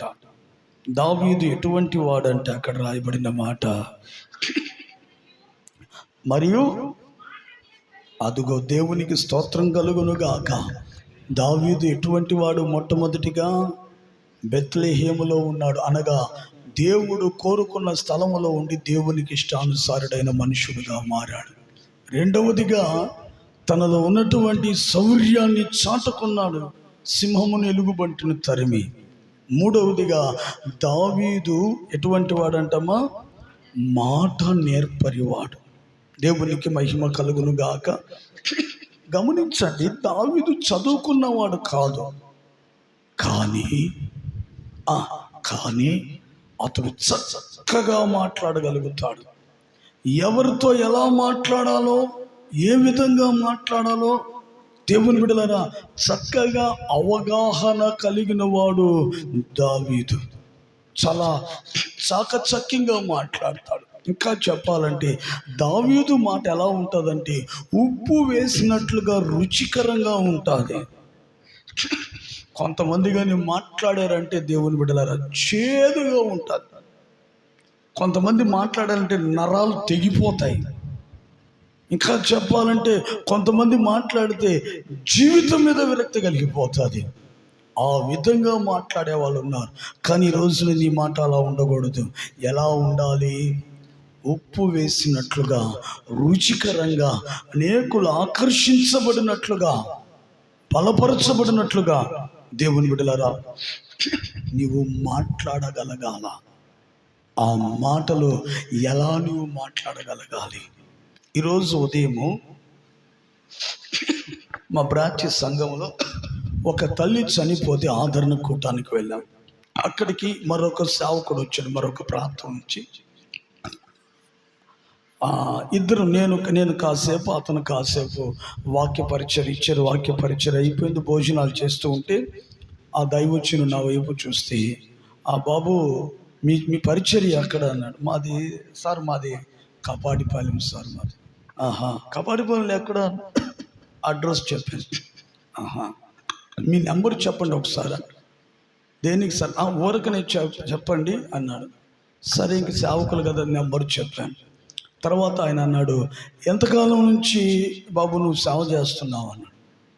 కొద్ది కాలం. అది కొద్ది కాలం అంటే ఎంతకాలం నుంచి చేస్తున్నావు అన్నాడు. అప్పుడు నేను చెప్పాను, ఇప్పుడు సేవకు వచ్చి 26 సంవత్సరాలు అయిందండి. ఎన్ని సంవత్సరాలు? 26 సంవత్సరాలా అన్నాడు సైలెంట్. ఆయన ఎందుకు అడిగాడో కూడా నాకు తెలియదు. తర్వాత భోజనాన్ని కూర్చుంటే ఆయన అంటున్నాడు, సార్ కొంచెం రైస్ వేసుకోండి సార్ మీరు అంటున్నాడు. ఫస్ట్ ఏమన్నాడు? బాబు అన్నాడు, నువ్వు ఎంతకాలం వచ్చావు? నేను చెప్పాను, నాకు తెలియదు. తెలుసుంటే నేను కూడా ఈ మధ్య వెళ్ళండి చెప్పేసి ఉండేవాడు. ఆయన దగ్గర సమాధానం నేను చెప్పాను ఇట్లాగనగానే. తర్వాత ఏమంటున్నాడు అంటే, అది లోకరీతిగా నీ ఎదుటున్న వ్యక్తులను నీకన్నా గనులుగా ఎంచుకోవాలి. ఒకవేళ వయసులో చిన్నోళ్ళైనా ఎవరైనా సరే ఇక్కడికి వచ్చి నిలవబడగానే దేవుని బిడ్డలారా అందరూ సమం అయిపోతారు. ఈ రోజుల్లో చాలామంది కుయుక్తిగా మాట్లాడుతున్నారు. అటువంటి మాటలు మనకు వద్దు. దేవుని బిడ్డ ఎలాగుండాలంటే చక్కగా ఎదుటి వ్యక్తికి మేలయ్యేటట్లుగా, ఆశీర్వాదం కలిగేటట్లుగా, రక్షించబడినట్లుగా, దైవ సన్నిధికి వచ్చినట్లుగా, విశ్వాసం కలుగునట్లుగా, పరిశుద్ధతలో ఉండాలని వైరాగ్యము కలిగినట్లుగా నీవు మహిమకరంగా మాట్లాడాలి తప్ప ఎలాగంటే అలా మాట్లాడకూడదు. దావీదుకు ఎంత జ్ఞానమో, ఎంత చక్కగా మాట్లాడతాడో దావీదు. తరుముతున్నటువంటి సౌలుని అంటాడు, నా తండ్రి అని పిలిచాడు. ఎక్కడ దొరికితే దావీదుని అక్కడ చంపాలని తరుముతున్నాడు సౌలు. దావీదును సౌలు శత్రువుగా ఎంచుకున్నాడు. దావీదు సౌలుని శత్రువుగా ఎంచుకోలేదు. చంపాలని చూస్తున్నటువంటి వ్యక్తిని కూడా ఏమని సంబోధించాడు? నా తండ్రి, నేనేం తప్పు చేశాను నన్ను ఇలా తరుముతున్నావు? నేను కుక్క కన్నా హీనమైన వాడిని, ఎన్నిక లేని వాడును, నీ కుమారుని లాంటి వాడు, నన్ను ఎందుకు తరుముతున్నావని. చూడండి ఎంత ప్రేమతో, ఎంత విధేయతతో, ఎంత మంచిగా మాట్లాడుతున్నాడు. ఈ రోజున మన దగ్గర ఎలాగంటే మంచిగా ఉంటే మంచిగానంతే. నువ్వు పుల్లగొరిస్తే, ఎదుటివాడు పుల్లగొరిస్తే నువ్వేమిస్తావు? తీగొరిస్తావు. చేదు కూర ఇచ్చాడో దానికి రెట్టింపు చేదు కూర ఇచ్చేస్తారు. కానీ దావీదు అలా కాదండి. దావీదు అలా కాదు.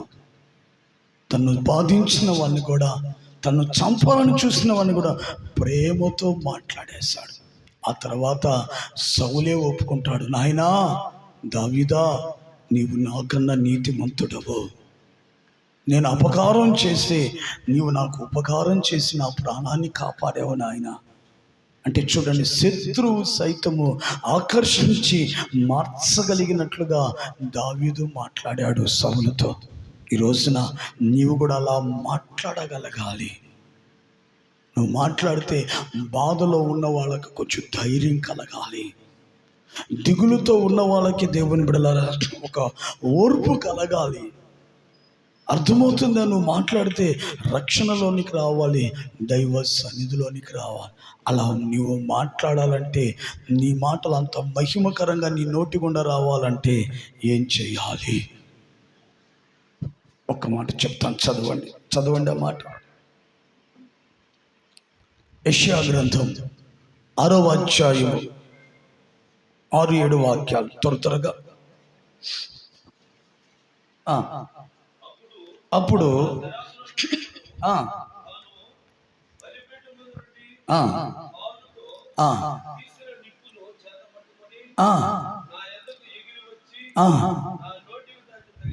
నా నోటికి దానిని తగిలించి, ఇది నీ పెదవులకు తగిలినది గనుక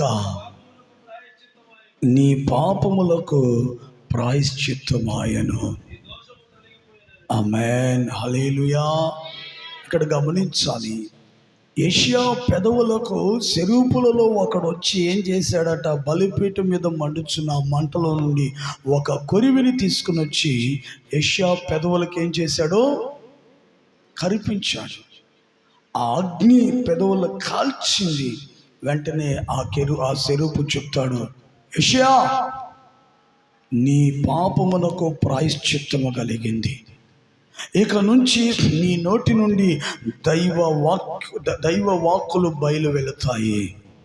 ఇక నుంచి జీవము కలిగినటువంటి దేవాది దేవుడు తన మాటలు నీ నోట ఉంచి తన ప్రజలైన ఇశ్రాయేలులకు వినిపింపచేస్తాడు. అంతకుముందు లేదు.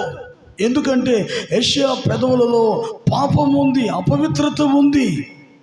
ఏ రోజైతే అగ్ని చేత ఆయన పెదవులు కాల్చబడ్డాయో, ఏ రోజైతే పెదవులలో ఉన్న అపవిత్రతకు, పాపమునకు ప్రాయశ్చిత్తము కలిగిందో, ఆ దినము దేవుని బిడ్డలారా, ఆ దినము నుంచి అతను నోరు తెరిస్తే పరలోకములో నుంచి దేవుని వాక్కు ఆయన నోటి గుండా బయలు వెళ్తూ ఉన్నాయి. ఎందుకంటే ఆయన పెదవులు అగ్నితో కాల్చబడి పరిశుద్ధపరచబడ్డాయి.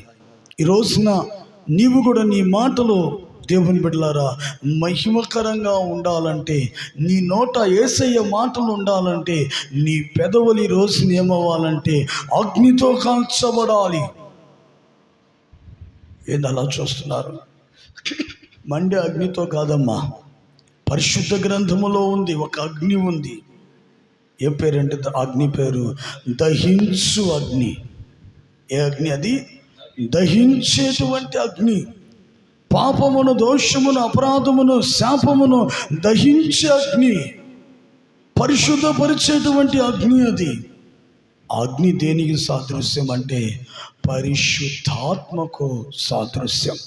ఆమేన్, హల్లెలూయా. పెంతెకోస్తు పండుగ దినము నాడు ప్రభు శిష్యులందరూ మేడగదిలో ప్రార్థన చేస్తున్నప్పుడు వారి మీదకు పరిశుద్ధాత్ముడు దిగి వచ్చాడట. ఎలాగంటే అగ్ని వంటి నాలుకలు విభాగింపబడి ఒక్కొక్కరి మీదకి దిగి వచ్చింది. అప్పుడు వారు పరిశుద్ధాత్మ శక్తిని పొందుకున్నారు. ఈ రోజున దేవుని బిడ్డ, నీ పెదవులు పరిశుద్ధాత్మ అగ్ని చేత కాల్చబడాలి. అప్పుడు నీ నోటి నుండి దేవుని యొక్క మహిమ కలిగిన మాటలు వస్తాయి. నీ నోటి నుండి వచ్చే ప్రతి మాటకు ప్రభు శక్తిని ఇస్తాడు, ప్రభావాన్ని ఇస్తాడు. నీ నోటి నుండి వచ్చే ప్రతి మాటను ఆయన రూఢీపరుస్తాడు. ఎందుకంటే పరిశుద్ధాత్మ చేత నీ పెదవులు కాల్చబడి శుద్ధి చేయబడ్డాయి. ఈ రోజున అటువంటి అనుభవంలోనికి నువ్వు రావాలి. అందుకే ఆయన సన్నిధికి వచ్చినప్పుడు నువ్వు అడగాలి, పరిశుద్ధాత్ముడా నా మీదకు బలముగా దిగిరా, అగ్ని వంటి అభిషేకము నా మీదకు పంపు. ఆ అగ్ని నా పెదవులను కాల్చాలి, నాలో ఉన్న ప్రతి పాపమును కాల్చి బూడిద చేసి తొలగించి నన్ను పరిశుద్ధపరచాలి. అప్పుడు నీవు నోరు తెరిచి మాట్లాడిన ప్రతి మాట శక్తివంతమైనదిగా ఉంటుంది. చాలామంది వాళ్ళు ప్రార్థన చేస్తారు. ఈ రోజులో చాలామంది మరి వాళ్ళు విశ్వాసంతో చేస్తున్నారో లేదంటే యూట్యూబ్ని చూసి నేర్చుకుంటున్నారో తెలియదు. యేసు నామములో మా ఇంట్లో ఉన్న దరిద్రత పోవునుగాక. ఆమేన్ చెప్పరా? మీరు చెప్పరా వద్దా? చెప్పండి అమ్మా. హల్లెలూయా. ప్రతి ఒక్కరు అట్లా అనుకుంటూ గాక, మా ఇంట్లో ఇది పోవును గాక, అది వచ్చును గాక, ఇది వచ్చును గాక. ఏం రావట్లే, ఏం పోవట్లే. కారణం ఏంటి? పరిశుద్ధాత్మ అగ్ని చేతను కాల్చబడాలి. నీ మాటకు ప్రభు ప్రభావాన్ని ఇవ్వాలంటే పరచబడినట్లుగా పరిశుద్ధాత్మ అగ్ని చేత నువ్వు నింపబడాలి. దేవునికి మహిమ కలుగునుగాక. కావల దగ్గర ఒక ప్రాంతం పేరు మర్చిపోయానండి. అక్కడ ఒకసారి సువార్త కూటమి ఏర్పాటు చేశాం. ఎంతో ప్రయాసపడి అందరూ వచ్చారు. ఇంకా ప్రారంభించబోతున్నాము. ప్రారంభించారు, వర్షం మొదలైంది. నేను కూర్చొని ఉన్నా. అంతలోపల మా సేవకులు ఒక సేవకుడు లేచి మైకి తీసుకొని అందరు చేతుల పైకి ఎత్తండి, ప్రార్థన చేద్దామని. కొంతమంది చేతులు పైకి ఎత్తుకున్నారు, కొంతమంది కొంగులు తల మీద వేసుకున్నారు, కొంతమంది ఏం చేస్తున్నారంటే కర్చీఫ్లు ఎత్తి తలల మీద వేసుకుంటున్నారు. అప్పుడు ఆయన ఒకటే ఒక మాట అన్నాడు, తడిస్తే ఏమి మొలకెత్తరులేమ్మా, చేతులెత్తి ప్రార్థన చేయండి. అలా స్తుతి చెప్తూ ఒక్క మాట అన్నాడండి, యేసు నామములో వర్షం ఆగిపోవును గాక. ఈ దినం ఈ ప్రాంతంలో మహిమ కలిగినటువంటి కూటం ప్రభు జరిగించబోతున్న అందరూ చప్పట్లు కొట్టి ప్రభుకు స్తోత్రం చెప్పండి అన్నాడు. అంతే. స్తుతి చెప్తూ ఉన్నా నేను కూడా దేవుని బిడ్డలు కళ్ళు మూసి స్తుతి చెప్తున్నా. చూస్తుండగానే వర్షం ఆగిపోయింది. ఒక్క 10 నిమిషాల లోపల మామూలుగా మారిపోయింది. సువార్త కూటం అంతా చూసుకొని అక్కడ భోజనం చేసుకొని నెల్లూరుకు వచ్చి పడుకుంటున్న సమయంలో భయంకరమైన వర్షం. అప్పుడు లేచి మోకరించి మరలా ప్రభుని స్తుతించాను. ప్రభా, నీ సేవకుడు చెప్పగా ఏలియా గుర్తుకొచ్చాడు. ఏలియా కూడా మనలాంటి స్వభావం కలిగిన వాడే, కానీ పరిశుద్ధాత్మ అగ్ని చేత ప్రతి దినము కాల్చబడుతూ శుద్ధి చేయబడుతున్నాడు. కాబట్టి అతని నోటి నుండి వచ్చిన మాట 3.5 సంవత్సరం వర్షమైనను మంచైనను కురవకుండా ఉండను గాక అనేసాడు. అది మాట. నువ్వు ఊరకనే గాక గోక అనుకుంటే ఏం జరగదు.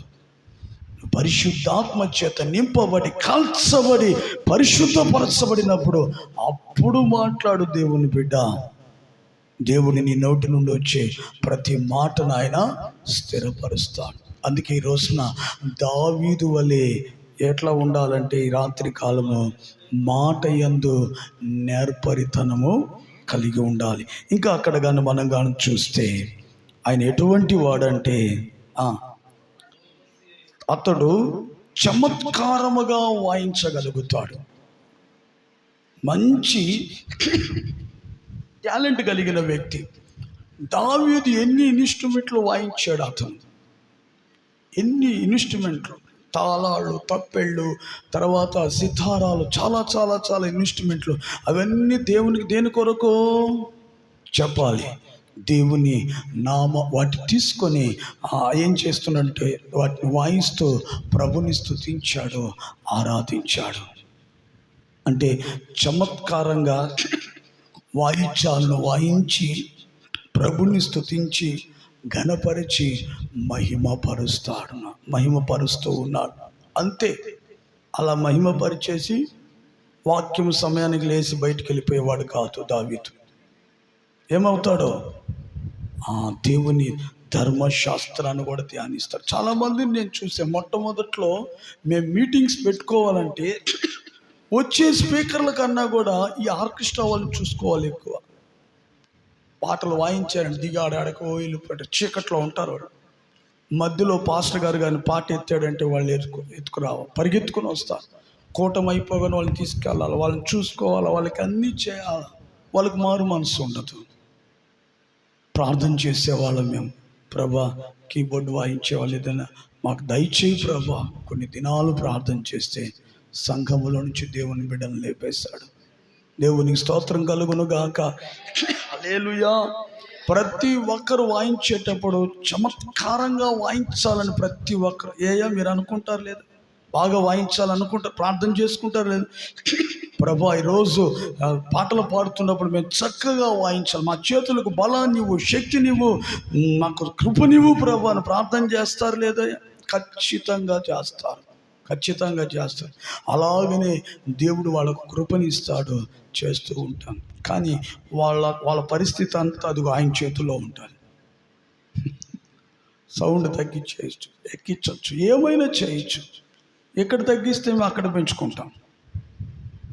ఎందుకంటే నేను ఎందుకు చెప్తాను, ప్రతి ఒక్కరూ వాళ్ళకిచ్చిన తలాంతును బట్టి, కృపను బట్టి దేవుణ్ణి ఏం చేయాలని ప్రయాసపడతారంటే ఇష్టపడతారు. మంచిది. ఇప్పుడు వీళ్ళు సరే అవి వాయించగలరు, మరి మన పరిస్థితి ఏంటమ్మా? మనం ఏం వాయించాలా?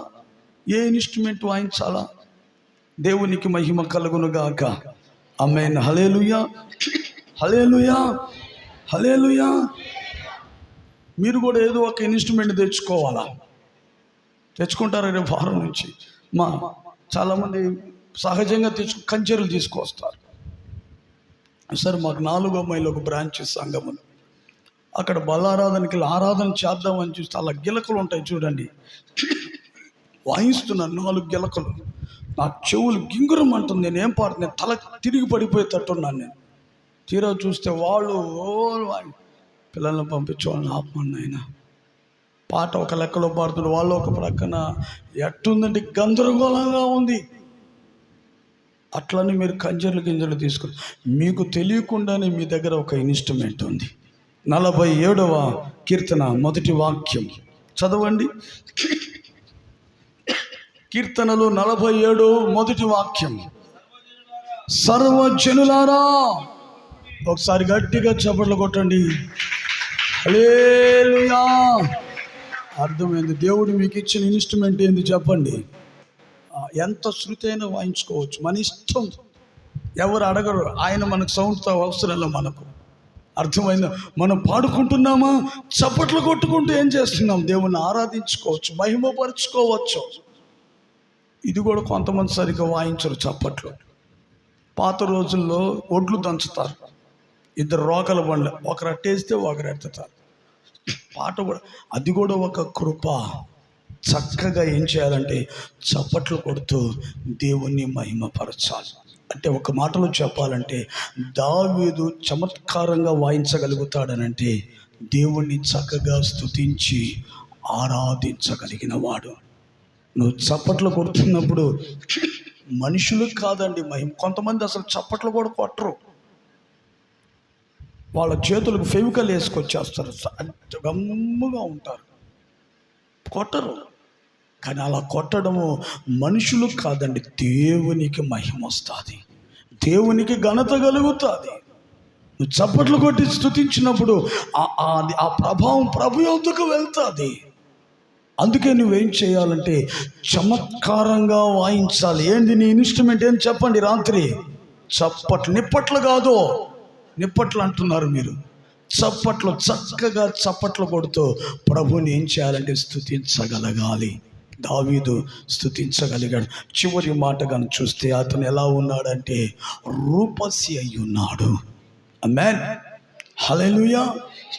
1 దావీదు ఎలా ఉన్నాడు? బెత్లెహేమీయుడు అనగా, చెప్పట్లేదు మీరు, దేవునికి ఇష్టానుసారుడైన మనుషుడుగా ఉన్నాడు. 2వది ఎలా ఉన్నాడు చెప్పాలి? బహుశూరుడును యుద్ధశాలి అయి ఉన్నాడు. 3వదిగా చెప్పాలి, మాట యందు నేర్పరితనము కలిగిన వాడు. 4వదిగా చమత్కారముగా వాయించి స్తుతించగలిగిన వాడు. 5వదిగా దావీదు రూపసి అయి ఉన్నాడు. అంటే ఎలా ఉన్నాడంటే అందమైనటువంటి వాడండి. దావీదు చక్కటి నేత్రాలు కలిగిన వాడు. దావీదు యొక్క అందాన్ని గురించి 16వ అధ్యాయంలో రాయబడింది. 12వ వాక్యంలో చూడండి. 1 సమూయేలు గ్రంథము 16వ అధ్యాయం 12వ వాక్యం.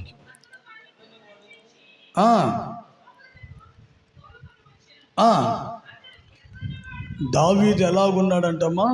ఎర్రగా ఉన్నాడు, చక్కటి నేత్రములు గలవాడు, చూచుటకు.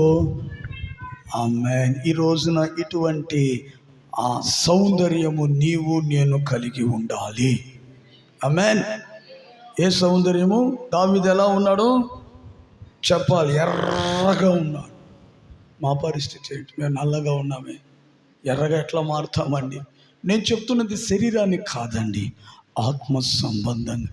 ఎరుపు అనంటే క్రీస్తు యేసు రక్తానికి సాదృశ్యం. అంటే ప్రతిరోజున యేసు రక్తములోనికి నువ్వు రావాలి. యేసు రక్తములో ప్రతిరోజు నువ్వు కడగబడుతూ ఉండాలి. హల్లెలూయా. నీలో పాపము తొలగిపోయి పవిత్రత పరిశుద్ధత వచ్చి ఆత్మ సంబంధముగా నిన్ను ఒక అందమైన స్వరూపము కలిగిన వ్యక్తిగా మార్చబడతావు. అందుకే దావీదు ఎర్రని వాడిగా ఉన్నాడు.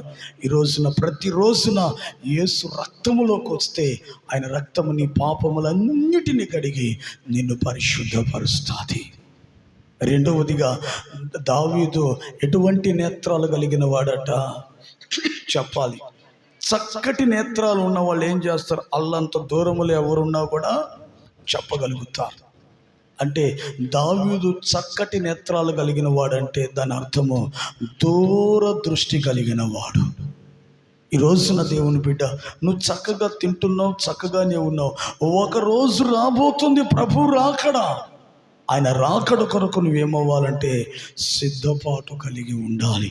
ఒక విశ్వాసి దూరదృష్టి కలిగి ఉండాలి. అనగా రాబో దినాల్లో జరగబోయే సంభవాలు యందు దృష్టి నిలపాలి. ఏంటదంటే ప్రభు రాకడ దినం రాబోతుంది. ఆ రాకడ దినం యందు మనం దృష్టి నిలపాలి. ఆ రాకడకు మనం ఎలా సిద్ధపాటు కలిగి ఉండాలో మనం దృష్టి నిలపాలి. అప్పుడే దేవుని బిడ్డ ఆత్మ సంబంధముగా మనము సౌందర్యము కలిగిన వాళ్ళము అవుతాము. ఈ 5 కార్యాలు దావీదులో ఉన్నాయి కాబట్టి దైవజనుడు యాజకుడైన అహిమెలెకు దావీదును గురించి ఇస్తున్న సాక్ష్యము, దావీదు లాంటి వాడు సౌలాని నగరిలో ఎక్కడున్నాడు అని అడిగాడు. కారణము దావీదులో ఉన్న 5 కార్యాలు. ఈ రాత్రి దేవుని బిడ్డ, ఈ 5 కార్యాలు నీ జీవితంలో నువ్వు కానీ కలిగి ఉంటే ఏవి ఒకసారి చెప్పండి గట్టిగా. దేవునికి ఇష్టానుసారమైనటువంటి జీవితం. 2 అంటే అర్థం ఏంటి? ప్రభువుకు లోబడి అపవాదిని జయించి జయాన్ని పొందడం ఆత్మ సంబంధమైన శౌర్యం. 3వదిగా మాట యందు నేర్పరి కలిగిన వాళ్ళమై ఉండాలి. 4 చమత్కారముగా ప్రభుని స్తుతించి వాయిద్యాలు వాయించి దేవుని స్తుతించి ఆరాధించి అనుభవంలో ఉండాలి. 5వదిగా దావీదు రూపస్య అయి ఉన్నాడు. ఈరోజున ఆత్మ సంబంధముగా నీవు కూడా ఎర్రని వానిగా యేసు రక్తములో కడగబడుతూ చక్కటి నేత్రాలు అనగా రాబో దినాల యందు దృష్టిగా నిలిపి ఉంటే, ఈ 5 కార్యాలు నీలో ఉంటే ఈ రోజున దేవుని బిడ్డ జీవము కలిగిన దైవ సన్నిధిలో దేవుని మందిరములో నీకు ఒక సాక్ష్యం వస్తుంది. ఏంటో తెలుసా? నీ వంటి వాడు సంఘములో లేని. ఒకవేళ నువ్వు కాలం తీరి చనిపోయిన నీ గురించి చెప్పుకుంటూనే ఉంటారు. మా సంఘములో ఒక వ్యక్తి ఉండేవాడు. అతనికి ఇంచుమించు 65 సంవత్సరాలు. నేను చిన్నప్పటి నుంచి చూస్తున్నాను. మా ఏరియాలో అతని పేరు చెప్తే గజగజ వణికిపోయేవాడు. అటువంటి రౌడీ. చివరికి యేసు ప్రభువుని అంగీకరించి వాటన్నిటిని వదులుకొని దేవుని బిడ్డలు మాతో కలిసి పరిచర్యకు వచ్చేవాళ్ళం. ఎన్నెన్ని ప్రాంతాలు తిరిగామో మేము. ఈరోజు ఆయన చనిపోయాడు. ఆయన గురించి ఈరోజు కూడా చెప్తాను. మాతో చాలా సన్నిహితంగా ఉండి అతను వంటి వాడు మరలా లేడని చెప్పగలుగుతాను. ఈరోజు నా దేవుని బిడ్డ, నీ గురించి కూడా సంఘములో దేవుని మందిరంలో ఒక మంచి సాక్ష్యం. అతను లాంటి ప్రార్థన, అతని లాంటి విశ్వాసం, అతని లాంటి పరిశుద్ధత, అతని లాంటి దైవ సన్నిధి ఎడలో ఉన్న ఆసక్తి మరి ఎవరిలో లేదు అన్నటువంటి ఒక గొప్ప సాక్ష్యాన్ని సంపాదించుకోవాలి. ఆ సాక్ష్యమే నిన్ను ప్రభు రాకడికి సిద్ధపరుస్తుంది. ఆ సాక్ష్యమే నిత్య జీవమైన పరలోకములో నిన్ను ఉన్నతమైన స్థాయిలో స్థానములో ఉంచుతుంది. అట్టి కృపను ఈ రాత్రి ప్రభు మన అందరికి దయచేయునుగాక. ఆమేన్. అందరము తలలో వంచి కళ్ళు మూసుకొని ప్రార్థన చేసుకుందాం. అందరూ తలలో వంచుకొని కళ్ళు మూసుకొని ప్రార్థన చేసుకుందాం. ప్రియులారా, ఒక్క నిమిషం దయచేసి అందరూ తలలో వంచుకోండి, కళ్ళు మూసుకోండి, ప్రార్థన చేసుకోండి. ఇంకా కొంతమంది కళ్ళు తెరిచున్నారు. దయచేసి అందరూ కళ్ళు మూసుకోండి ఒక్క నిమిషం. ఇంతవరకు చక్కగా దేవుని మాటలు విన్నాం. ఇప్పుడు ఆయనతో మాట్లాడే సమయం. స్వరమెత్తు, గలమెత్తి ప్రభుతో మాట్లాడు. తండ్రి, ఈ రాత్రి ఈ వార్షికోత్సవ కూటానికి ఆలయ ప్రతిష్ఠిత ఆరాధనకు నన్ను నడిపించావు. నీవు నాతో మాట్లాడావు ప్రభా. నీ సంఘములో, నీ మందిర ఆవరణములో నేను ఒక మంచి సాక్ష్యము కలిగిన వ్యక్తిగా ఉండాలన్నారు. అందుకు దావీదు జీవితాన్ని మాకు ఛాయిగా ఉంచారు. అవును, అహిమెలెకు దావీదుని గురించి చెప్పాడు.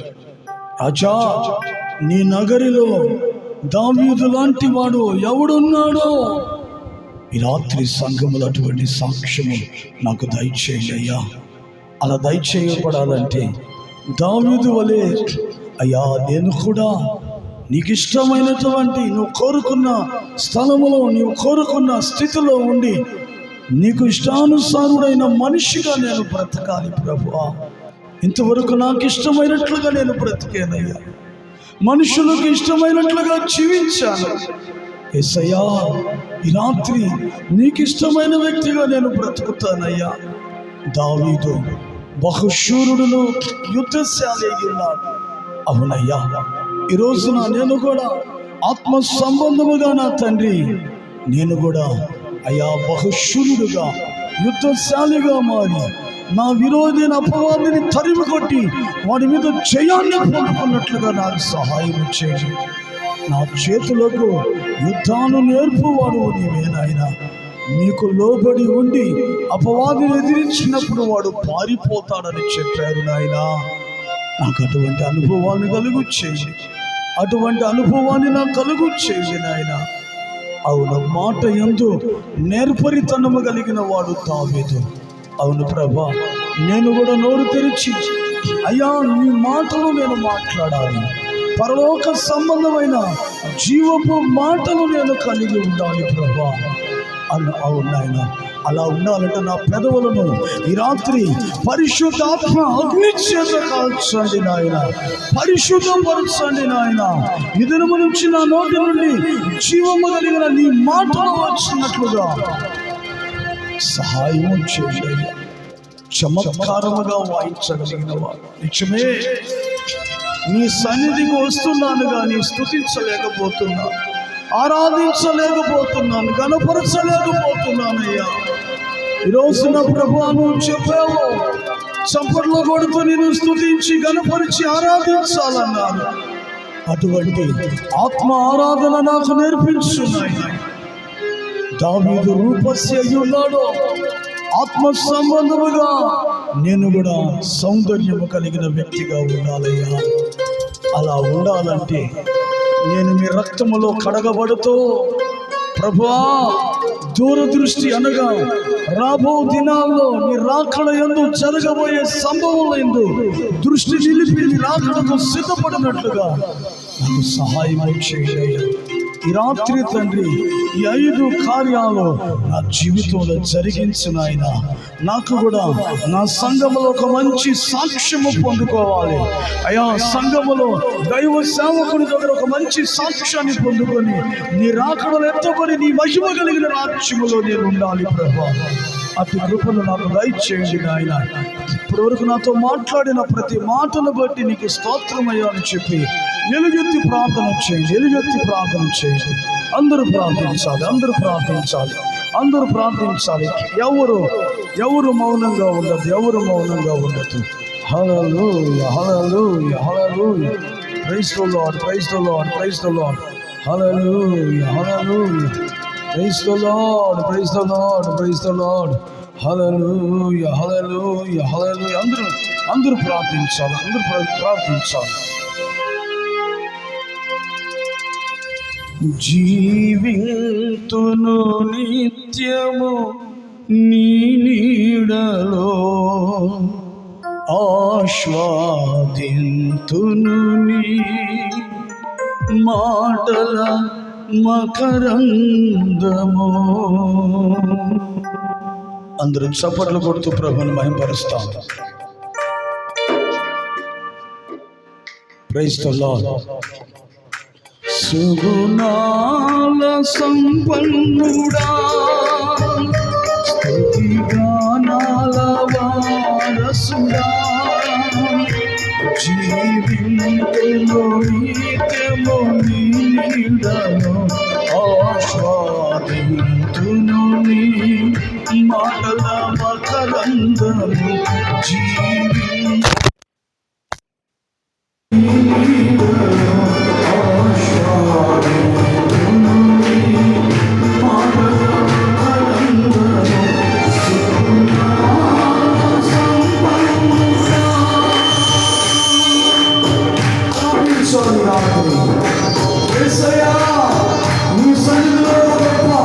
మంచి సాక్ష్యం కలిగి ఉండాలి.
తలలో ఉంచుకొని కళ్ళు మూసుకున్నట్లయితే ప్రార్థన చేసుకుందాం.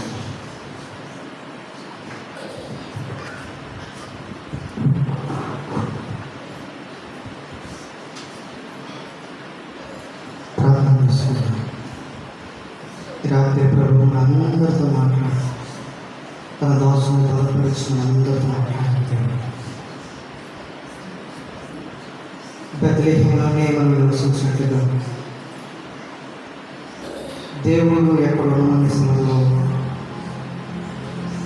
అక్కడ మనం నివసించడం మన విషయం. ప్రభు కోరుకున్న స్థలం మనం నివసించిన విషయం. యుద్ధశాల ఏంటంటే దాన్ని సాధారణతో మనం చేయవలసి రూపశిఖరాటి దారి ఆత్మ సంబంధమైన చక్కని నేర్పబడినట్టు దాని యొక్క లక్షణాల జీవితంలో నెరవేర్చుకున్నట్టు హృదయపూర్వకంగా అప్పగించుకున్న వారు మన యొక్క హృదయాన్ని ప్రభుత్వం సమర్పించవచ్చు. ప్రభువా, దావీదులాగా నా జీవితంలో ముందులాగా దావీదులాగా నా బ్రతుకులాగా దావీదులాగా నీ కొరకు బ్రతుకులాగా నా జీవితం అప్పగించవచ్చు. నన్ను దావీదులాగా బలపరచువారైనా నీ కొరకు బెత్లెహేములో నమ్మకంగా జీవిస్తాను. ప్రభు, నీవు నన్ను నిలబెట్టిన స్థలంలో నమ్మకం వాళ్ళు బ్రతుకున్నట్లుగా బలవంతుని చేతుల్లో పానం ఉండబడి మీ చేతులు ఓడక అర్హమైన పాత్రలు ఉన్నట్లుగా నా జీవితం మంచి ప్రభు దైవంగా నా తండ్రి పరిశుద్ధిగా ఈ పరిశుద్ధ మార్గాలను స్తోత్రాలు చెల్లిస్తున్నాను. ఇంతవరకు మీ దోసమే బలపరిచి అభిషేకించి ఈ దోసం ద్వారా మాట్లాడుతున్న మాట్లాడి స్తోత్రాలు చెల్లిస్తున్నాను. అదే మొదటిగా నా హృదయంలో బదిలిపరచుకోవడానికి సహాయం వేయించండి. నేను ఒక దావీదులో మంచి బతుకులకు సహాయం వేయించండి. దావీదులో కృష్ణుడి దగ్గర లోబడి వాళ్ళగా నీ కొరకు బ్రతకలిగి వాళ్ళగా రోషంగా మార్చు ప్రభు. మీ చెత్త చెట్టు మీ యొక్క నామం మహిమాత్మకమై నా జీవితం దావీదు జీవితాలకు మటుకు సహాయం వేయించండి. అయ్యా, ఈ సన్నిధిని ప్రేమించి ఆహ్వానించబడినటువంటి ఒకరి బట్టి మీకు స్తోత్రాలు. నీ సన్నిధి కోసం ప్రతిబింబం బట్టి మీకు స్తోత్రాలు చెల్లిస్తున్నాను. వెనుకంటే వర్తమానం వారి జీవితంలో 30 దంతులుగా 60 దంతులుగా 100 దంతులుగా ఫలింపచేసి నీరు పెట్టిన తోటలో ఫలింపచేసి ఈ సాధారణ ఆత్మ ఫలులకు పనికించిన ప్రార్థన చేస్తున్నాం. అయ్యా, దేవ విన్నవాడి వాక్య సంఘపెట్టిన జీవితాల్లో, పరిచయం మా జీవితాల్లో, సేవల జీవితంలో, సహవాసుల సంఘ జీవితాల్లో ఇక అది జరిగించమని ప్రార్థిస్తున్నాం. ప్రభు, ఇవరకు అవసరం బలపరచు. మీరు వాడుకున్న రీతిని బట్టి మీ వందనాలు స్తోత్రాలు. మీరు ఎంతైనా నమ్మదగిన దేవుడు అని మా పక్షులు మీరు ఉన్నారని, మాతో మాట్లాడే దేవుడు ఉన్నారని మీరు మరొకసారి ఈ సేవకులు మీరు బయలుపరచడం బట్టి స్తోత్రాలు చెల్లిస్తున్నాను. అవసరం బలపరచండి, అభిషేకించండి. ఇంకా అనేక ప్రాంతాలు ఈ సంఘంలో అనేక పరిస్థితులు వాడినట్లుగా మీకు అవసరం బలపరిచి మంచి వారిని అనుగ్రహించండి. ప్రభుత్వ బలపరచండి. ప్రయాణాల్లో క్షేమాన్ని గురించి వెళ్తున్న ప్రతి స్థలంలో మీరు నుండి మీ ఆత్మ కార్యం జరిగించి మీ నామం తెచ్చుకోండి. అయ్యా, ఇంతవరకు జరిగించిన ప్రతి కార్యం రెండు మోసం చదివిస్తుండగా బయటపరుస్తుండగా మీరే సహాయం చేసి నడిపించమని చేసే దర్శనంలో ప్రార్థన సృష్టించి అడిగి పొందుకొచ్చిన మాట్లాడండి.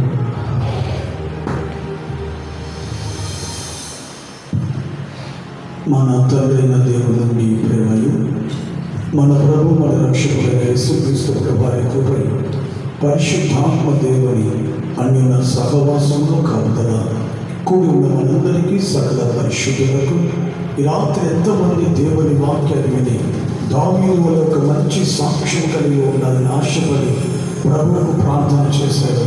వారందరికీ ఈ సంఘమునకును సేవకులకును సదాకాలము తోడైనగాక. ఆమేన్, ఆమేన్, ఆమేన్.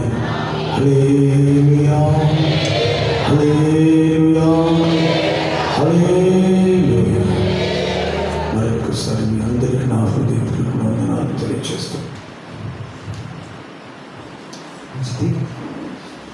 మరి మా ఆహ్వానం నుంచి దీని కొరకై ప్రార్థన చేసి ఈ సమయం ఈ డేట్ని దైవసేవ చెప్పినప్పుడు మరి వారు ఆ సమయం అనుకూలపరుచుకొని రావడానికి ప్రభు చూపించారు. పూజించడానికి దైవ సేవకులకి క్రీస్తు కృపాశాలను ప్రార్థన తరపున వందనాలు తెలియపరుస్తున్నాం. అలాగే సేవకు తెలియపరుస్తున్నాం. అలాగే కూడొచ్చిన మీ అందరికీ ప్రభు యేసుక్రీస్తునామములో వందనాలు తెలియపరుస్తున్నాము. మీ అందరికీ ప్రేమ చేయబడి కనుక ప్రతి ఒక్కరూ భోజనం చేసి వెళ్ళి మరి మా కొరకు మీరు చేస్తున్న పరిచయ కొరకు సహవాసం ద్వారా ప్రభు మాకు అనుగ్రహించినటువంటి సేవకులు